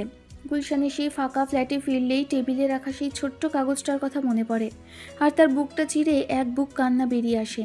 সে বুঝতে পারল যে মানুষটাকে সে সবসময় নিজের পাশে দেখতে চেয়েছিল, আজ তাকে নিজের হাতেই হারিয়ে ফেলেছে সে। ঠিক এমন সময় চতুর্থ দিন সকালে আরিয়ানের ফোনে একটা অজানা নম্বর থেকে কল এলো। হাত কাঁপতে কাঁপতে সে ফোনটা রিসিভ করলো। হ্যালো, আমি কি মিস্টার আরিয়ানের সাথে কথা বলছি? বলছিল কি উত্তরা স্টেশনের কাছে একটা ছোট হাসপাতালে একটা মেয়েকে অ্যাক্সিডেন্টাল কেসে ভর্তি করা হয়েছে। তার কাছে একটা হ্যান্ডব্যাগে আপনার এই নাম্বারটা একটা ডায়েরিতে লেখা পাওয়া গেছে। একটু তাড়াতাড়ি কি হাসপাতালে আসতে পারবেন? পেশেন্টের অবস্থা বেশ সংকটাপন্ন। ফোনের ওপাশ থেকে বলা এই কথাগুলো শোনার পর আরিয়ানের হাতের ফোনটা খসে পড়ার উপক্রম হলো। গোটা পৃথিবীটা যেন তার চোখের সামনে ঘুরতে শুরু করলো। রোশনি কি তবে সত্যি সত্যি চিরকালের মতো হারিয়ে যাচ্ছে? এক মুহূর্ত দেরি না করে আরিয়ান ঝড়ের বেগে গাড়িতে স্টার্ট দিল। চতুর্থ দিন সকালে উত্তরা স্টেশনের কাছে সেই ছোট হাসপাতালটার করিডোর তখন থমথমে। আরিয়ান যখন উন্মাদের মতো হাসপাতালের জরুরি বিভাগে গ্লাস ঠেলে ভেতরে ঢুকলো, তখন তার বুকের ভেতরটা অজানা আশঙ্কায় দুমদুম করে কাঁপছে। রিসেপশন কাউন্টারে দাঁড়িয়ে থাকা নার্সদের দিকে হাঁপাতে হাঁপাতে এগিয়ে গেল আরিয়ান। একটু আগেই হাসপাতালে একটা অ্যাক্সিডেন্ট কেস এসেছে না? রোশনি নাম। কোন কেবিনে বা আইসিইউতে আছে একটু বলবেন প্লিজ? হ্যাঁ মিস্টার আরিয়ান, তো পেশেন্টকে এইমাত্র 2 নম্বর কেবিনে শিফট করা হয়েছে, তবে ওনার অবস্থা এখনও বেশ ক্রিটিক্যাল। মাথার আঘাতটা বেশ গুরুতর। নার্সের কথা শেষ হওয়ার আগেই আরিয়ান আর এক মুহূর্ত সেখানে দাঁড়ালো না। সেই সোজা দৌড়ে গিয়ে 2 নম্বর কেবিনের ধাক্কা দেওয়া দরজাটা ঠেলে ভেতরে প্রবেশ করলো। কেবিনের ভেতরটা ওষুধের চড়া গন্ধে ভারী। হোয়াইট বেডের ওপর শুয়ে আছে রোশনি। তার কপালে সাদা ব্যান্ডেজ জড়ানো, মুখটা ফ্যাকাশে আর নিস্তেজ। অক্সিজেন মাস্কের ভেতর থেকে তার দীর্ঘশ্বাস ফেলার মৃদু শব্দ ছাড়া পুরো ঘরে আর কোনো শব্দ নেই। আরিয়ান ধীর পায়ে বিছানার পাশে গিয়ে দাঁড়িয়ে থমকে গেল। তার গলা দিয়ে কোনো শব্দ বের হলো না, শুধু দু চোখ বেয়ে গড়িয়ে পড়ল কান্নার নোনা জল। সে কাঁপতে কাঁপতে রোশনির নিথর ঠান্ডা হাতটা নিজের দুই হাতে তালুর মধ্যে তুলে নিল। রোশনি, চোখ খুলো গিন্নি, আমাকে ক্ষমা করে দাও। আমি এত বোকা কেন হলাম? তোমাকে একটু শান্তিতে থাকতে গিয়ে নিজেই তো তোমাকে হারিয়ে ফেলতে বসেছি। প্লিজ এভাবে ফিরিয়ে দিও না আমাকে। একটা কথা শুধু বলো, চোখ মেলে তাকাও আমার দিকে। আরিয়ানের এই আকুল আর্তনাদ আর কান্নার আওয়াজেও রোশনির চোখের পাতা দুটো একটুও কাঁপল না। মনিটরের পিনপিন শব্দটা যেন প্রতি মুহূর্তে মনে করিয়ে দিচ্ছিল যে তাদের ভালোবাসার এই সুতোটা যে কোনো মুহূর্তে ছিঁড়ে যেতে পারে। নিজের করা ভুলের প্রায়শ্চিত্ত করার সুযোগটুকুও কি তবে আরিয়ান পাবে না? কেবিনের ভেতর তখন এক ভারী নিস্তব্ধতা। মনিটরের পিনপিন শব্দটা ছাড়া আর কোনো আওয়াজ নেই। আরিয়ান রোশনির ঠান্ডা হাতটা নিজের বুকে চেপে ধরে পাথরের মতো বসে আছে। ঠিক এমন সময় কেবিনের দরজাটা হালকা শব্দ করে খুলে গেল। কেবিনের ভেতরে পা রাখলেন আরিয়ানের মা আর বড় ফুপু। তাদের চোখে মুখেও চরম উৎকণ্ঠা আর অনুশোচনার ছাপ স্পষ্ট। এতদিন যে অহংকার আর কটু কথার কারণে এই বড় ঝড়টা এসেছিল, আজ এই হাসপাতালের বিছানায় রোশনির মুমূর্ষু অবস্থা দেখে তাদের সেই ভুল ভেঙে গেছে। আরিয়ান, কেমন আছে রোশনি? ডাক্তার কিছু বলেছে? আমাদের ক্ষমা করে দে বাবা। সেদিন আমাদের ওই কথাগুলোর জন্যই তো মেয়েটা আমার পাগল পাড়া হয়ে ঘর ছেড়ে চলে গিয়েছিল। আমরাই তো সব কিছুর মূল কারণ আরিয়ান। একটা অবুঝ জেদের বশে আমরা নিজের হাতের সুখ নিজেরাই পায়ে ঠেলে দিলাম। রোশনি যদি চোখ না খোলে, আমরা কোনো দিন নিজেদের ক্ষমা করতে পারবো না। এখন ক্ষমা চেয়ে কী হবে মা? রোশনি তো সবসময় আমাদের আপন করে নিতে চেয়েছিল, আর আমরা কি করলাম? শুধু একটা অসম্পূর্ণতার অজুহাত তুলে ওকে তিলে তিলে শেষ করে দিলাম। যদি আজ ওর কিছু হয়ে যায়, তবে আমি এই অপরাধের বোঝা নিয়ে বাঁচবো কী করে? আরিয়ানের এই আর্তনাদ কেবিনের দেওয়াল ভেদ করে যেন হাসপাতালের করিডোরেও প্রতিধ্বনিত হতে লাগলো। ঠিক সেই মুহূর্তেই কেবিনের ভেতরে দ্রুত পায়ে প্রবেশ করলেন রোশনি চিকিৎসাকারী ডাক্তার। তার মুখের অভিব্যক্তি দেখে সবার বুকটা আবার হাড়হিম হয়ে গেল। মিস্টার আরিয়ান, আপনাদের জন্য একটা জরুরি খবর আছে। পেশেন্টের সেন্স ফেরার কোনো লক্ষণ কি দেখা যাচ্ছে? অ্যাক্সিডেন্টের ধাক্কায় মাথায় যে ইন্টারনাল ব্লাড কোট হয়েছিল তা রিমুভ করার জন্য আমাদের ইমিডিয়েট একটা ক্রিটিক্যাল সার্জারি করতে হবে। Not a single minute to lose. আপনারা দ্রুত পেপারসগুলোতে সাইন করুন। ডাক্তারের কথা শোনার পর আরিয়ানের পায়ের তলার মাটি যেন আবারও ধসে পড়ল। একদিকে রোশনির এই জীবন মৃত্যুর লড়াই, আর অন্যদিকে তাকে চিরতরে হারিয়ে ফেলার ভয়। সব মিলিয়ে এক ভয়াবহ শূন্যতা গ্রাস করল তাকে।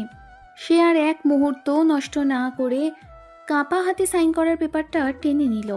অপারেশন থিয়েটারের বাইরে করিডোরের লাল বাতিটা তখনও জ্বলছে। সেই আলোটার দিকে তাকিয়ে থাকতে থাকতে আরিয়ানের চোখ দুটো জ্বলে যাচ্ছে, কিন্তু চোখের কোনো জল আর অবশিষ্ট নেই।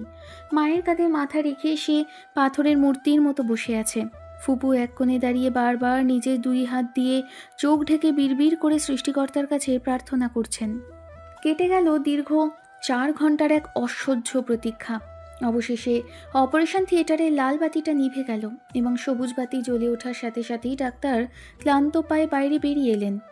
আরিয়ান হুড়মুড় করে ডাক্তারের সামনে গিয়ে দাঁড়ালো। তার মুখ দিয়ে কোনো কথা বের হচ্ছিল না, শুধু কাঁপতে থাকা চোখে জমে থাকা প্রশ্নটা স্পষ্ট ফুটে উঠল। অপারেশন সাকসেসফুল হয়েছে মিস্টার আরিয়ান। ব্রেনের ভিতরের ওই ক্লজটা আমরা সাকসেসফুলি রিমুভ করতে পেরেছি। তবে পেশেন্টের হিলিং প্রসেস শুরু হতে এবং পুরোপুরি জ্ঞান ফিরতে এখনও আরও কিছুটা সময় লাগবে। আপনারা আপাতত একটু ধৈর্য ধরুন। ডাক্তারের মুখে এই কথাটা শোনার পর আরিয়ানের বুক থেকে যেন আস্ত একটা হিমালয় পর্বত নেমে গেল। সে হাঁটু গেড়ে ফ্লোরে বসে পড়ে 2 হাতে মুখ ঢেকে কেঁদে ফেলল। তবে সে কান্না আর শোকের নয়, বেঁচে যাওয়ার এক স্বস্তির কান্না। এর ঠিক 2 দিন পর কেবিনের ভেতরে রোশনির আস্তে আস্তে জ্ঞান ফিরল। চোখের পাতা দুটো হালকা কেঁপে উঠতেই সে দেখল তার ডান হাতটা শক্ত করে ধরে কেবিনের চেয়ারে মাথা রেখে ঘুমিয়ে আছে আরিয়ান। তার মুখের ওপর স্পষ্ট ক্লান্তির ছাপ, চোখের নিচে কালচে দাগ। রোশনি ক্ষীণ ও ভাঙা গলায় ডাকল, আরিয়ান। রোশনির এই ডাক শোনা মাত্রই আরিয়ান চমকে জেগে উঠল। সে এক পলক রোশনির মুখের দিকে তাকিয়ে বিশ্বাসই করতে পারছিল না যে সে সত্যি সত্যি চোখ মেলে তাকিয়েছে। আনন্দ আর কান্নায় ফেটে পড়ে সে রোশনির কপালে আর চুলে আলতো করে হাত বুলিয়ে দিল। তুমি জেগেছো রোশনি? কেমন আছে এখন? আমাকে ক্ষমা করে দাও। আমি কথা দিচ্ছি অতীতের সব ভুল শুধরে নেব। তোমাকে আর কখনো একটু কাঁদতে দেব না আমি। সব ক্ষমা করে দিলাম আরিয়ান, শুধু আর কখনো আমাকে একা ফেলে চলে যাওয়ার কথা ভেবো না। হাসপাতাল থেকে ছাড়া পেয়ে রোশনি যখন গুলশানের সেই ফ্ল্যাটে ফিরে এলো, তখন এখানকার বাতাসটাই যেন আগের চেয়ে অনেক বেশি হালকা আর চেনা মনে হচ্ছিল। ফ্ল্যাটের দরজায় পা রাখতেই শাশুড়ি আর ফুপু এগিয়ে এসে রোশনিকে জড়িয়ে ধরলেন। এতদিনকার সেই কটু কথা বা শীতলতার লেশমাত্রও আর নেই, বরং তাদের চোখে মুখে ছিল তীব্র অনুশোচনা আর রোশনির প্রতি অপার ভালোবাসা। আমাদের ক্ষমা করে দিস মা, তোর জীবনের আসল মূল্যটা বুঝতে আমাদের বড় বেশি দেরি করে হয়ে গেছে। তুই ছাড়া এই ঘরটা যে সত্যি কতটা শূন্য তা আমরা হাড়ে হাড়ে টের পেয়েছি। রোশনি শুধু মৃদু হেসে শাশুড়ির কাঁধে মাথা রাখল। সে বুঝতে পারল জীবনের এই কঠিন ঝড়টা তাদের সবার ভেতরের অহংকার আর ভুলগুলোকে ধুয়ে মুছে একেবারে পরিষ্কার করে দিয়েছে। এই কিছুদিন পরের এক বিকেলবেলা ড্রয়িং রুমে বসে কফি খাওয়ার সময় আরিয়ান তার ল্যাপটপটা রোশনির সামনে এনে রাখল। স্ক্রিনের ওপর একটা চ্যারিটি বেহেমত বা চাইল্ড কেয়ার সেন্টারের ওয়েবসাইটের পেজ খোলা। রোশনি, একটা কথা অনেক দিন ধরে ভাবছি। আমাদের জীবনে একটা পূর্ণতা আনার জন্য তো শুধু রক্তে মাংসের সম্পর্ক জরুরি নয়, তাই না? চলো না কোনো একটা চাইল্ড কেয়ার বা এতিমখানা থেকে একটি ছোট্ট শিশুকে আমাদের কোলে তুলে নিই, যে শিশুটার একটা সুন্দর ভবিষ্যৎ দরকার, আর আমাদের জীবনেরও যার একটু কচি হাসির বড্ড প্রয়োজন। আরিয়ানের এই প্রস্তাব শোনার পর রোশনির চোখ দুটো জলে ভরে এলো। তবে সে জল কষ্টের নয়, একরাশ মুগ্ধতা আর পরম স্বস্তির। সে আর এক মুহূর্ত দেরি না করে সোজা গিয়ে আরিয়ানের গলা জড়িয়ে ধরল। তুমি এত সুন্দর একটা কথা কিভাবে ভাবলে আরিয়ান? আমার জীবনের সমস্ত না পাওয়ার শূন্যতা তো তুমি একাই পূরণ করে দিয়েছো, আর এখন এই একটা ছোট্ট প্রাণ আমাদের জীবনটাকে পুরোপুরি পরিপূর্ণ করে তুলবে। রুমের দরজাটা বন্ধ করতেই চারপাশের সমস্ত কোলাহল এক নিমেষে থেমে গেল। বিকেলে চাইল্ড কেয়ার বা দত্তক নেওয়া সেই সুন্দর প্রস্তাবের রেশ মনের ভেতর তখনও কাজ করছিল। রোশনি তখন জানলার ধারে দাঁড়িয়ে আনমনে বাইরের পড়ন্ত বিকেলের রোদ দেখছিল। হঠাৎ পেছন থেকে এসে আরিয়ান আলতো করে রোশনির কোমর জড়িয়ে ধরল এবং নিজের মুখটা গুজে দিল তার ঘাড়ের সুবাসিত চুলের মাঝে। কি গো গিন্নি, এত কি ভাবছো একা একা দাঁড়িয়ে? আমার ওই কথাটা কি তোমার একটু ভালো লাগেনি? ভালো লাগবে না কেন? তুমি যা ভাবছো সেটা তো আমার কল্পনার বহু দূরে ছিল। শুধু ভাবছি আমার এই চেতি মানুষটা এত ভালোবাসতে শিখলো কবে থেকে। ভালোবাসা তো তোমার জন্যই জমিয়ে রেখেছিলাম, শুধু বুঝতে দেরি হয়ে গিয়েছিল। আর এখন তো তোমাকে এক পলকের জন্য চোখের আড়াল করতে ইচ্ছে করে না আমার। কথাগুলো বলতে বলতে আরিয়ান রোশনিকে ঘুরিয়ে একদম নিজের মুখোমুখি দাঁড় করালো। এরপর আর এক মুহূর্ত অপেক্ষা না করে সে রোশনিকে আলতো করে কোলে তুলে সোফার উপর বসিয়ে দিল। রোশনি প্রথমে একটু চমকে গিয়ে লজ্জায় লাল হয়ে গেলেও বাধা দিল না, বরং নিজের মুখটা লজ্জায় আড়াল করে গুজে দিল আরিয়ানের প্রশস্ত বুকের গভীরে। আরিয়ান এবার তার ডান হাতের আঙুল দিয়ে রোশনির থুতনিটা ধীরে ধীরে ওপরে তুলে ধরল। রোশনি সেই লাজুক মায়াবী চোখের দিকে এক পলক তাকিয়ে সে তার কপালে, চোখের পাতায় এবং সবশেষে নরম ঠোঁটে এক দীর্ঘ উষ্ণ ও ভালোবাসায় মোড়ানো চুমু এঁকে দিল। কেউ যদি হঠাৎ চলে আসে দরজা তো খোলাই আছে। আসতে দাও, কাউকে পরোয়া করি না। আজ এই অধিকার তো শুধু আমার, আর তোমাকে হারানোর ভয় সেদিন আমাকে যা শিখিয়েছে তারপর থেকে পৃথিবীর আর কাউকে কেয়ার করার ইচ্ছে নেই আমার। রোশনির কানের কাছে আলতো করে কথাটি ফিসফিস করে বলে আরিয়ান তাকে আরও একটু শক্ত করে নিজের বুকে জড়িয়ে ধরল। সময়ের সাথে সাথে গুলশানের সেই ফ্ল্যাটটার রূপই যেন সম্পূর্ণ পাল্টে গেল। যে ঘরে একসময় শুধু কান্নার শব্দ আর অপূর্ণতা দীর্ঘশ্বাস জমে থাকতো, আজ সেখানে প্রতিনিয়ত বেজে ওঠে এক ছোট্ট শিশুর মিষ্টি কোলাহল। চাইল্ড কেয়ার সেন্টার থেকে দত্তক নেওয়া ফুটফুটে শিশুটি আসার পর থেকেই রোশনি আর আরিয়ানের জীবনটা জাদুকরি আলোয় ভরে গেছে। সকালের মিষ্টি রোদ এসে পড়েছে বসার ঘরের সোফায়। রোশনি রান্নাঘর থেকে নাস্তা গুছিয়ে ডাইনিং টেবিলে রাখছে, আর ঠিক তখনই ছোট্ট সোনাটাকে কোলে নিয়ে ড্রয়িং রুমে প্রবেশ করলেন আরিয়ানের মা ও বড় ফুপু। তাদের সাথে যোগ দিল আরিয়ানও। পুরো ঘরটা যেন এক টুকরো স্বর্গের মতো জীবন্ত হয়ে উঠেছে। রোশনি মা, সোনাটাকে একটু আমার কোলে দিতে দেখি। সকাল থেকে এমন দুষ্টুমি শুরু করেছে, একদম চোখের পলক ফেলতে দিচ্ছে না। এই তো মা, দিচ্ছি। একটু দেখুন তো আপনার এই নাতি সকাল থেকে ওর বাবার মতো কেমন পাজি হয়ে গেছে। পাজি হবে নাই বা কেন, বাপের রক্ত বলে কথা। তবে হ্যাঁ, এই ছোট্ট একটা প্রাণ আসার পর থেকে আমাদের এই ফ্ল্যাটটার যে কি একটা পূর্ণতা এসেছে তা ভাষায় বোঝানো যাবে না। শুধু ফ্ল্যাট কেন ফুপু? আমাদের পুরো জীবনটাই তো পাল্টে গেছে। এই যে রোশনির মুখে এখন আর কোনো সেই ক্লান্তি বা অভিমানের ছাপ দেখি না, এটাই আমার সবচেয়ে বড় শান্তি। আর আমার জীবনে তো তোমার এই রূপটাই সবচেয়ে বড় পাওয়া আরিয়ান। সব ভুল আর ঝড়ের পর আমরা আজ যে জায়গায় এসে দাঁড়িয়েছি সেটা আমার সব সুখ। রোশনির কথা শেষ হতেই ছোট্ট শিশুটা খিলখিল করে হেসে উঠল, আর তার হাসিতে মেতে উঠল পুরো পরিবার। শাশুড়ি ও বড় ফুপু পরম স্নেহে রোশনি আর আরিয়ানকে বুকে জড়িয়ে ধরলেন। এতদিনকার সমস্ত দূরত্ব, ভুল বোঝাবুঝি আর অহংকার আর সেই পরিবারের ভালোবাসার জোয়ারে পুরোপুরি ধুয়ে মুছে একাকার হয়ে গেছে। জানালার বাইরে তখন দুপুরের সোনালি রোদ পুরো ঢাকাকে রাঙিয়ে দিয়েছে। সমাজ বা পারিপার্শ্বিকতার সমস্ত বাঁকা কথাকে বহু পেছনে ফেলে রোশনি, আরিয়ান আর তাদের এই ছোট্ট পরিবারটি মিলে গড়ে তুলেছে এক সুখে শান্তিতে ভরপুর ভালোবাসার চিরন্তন ঠিকানা।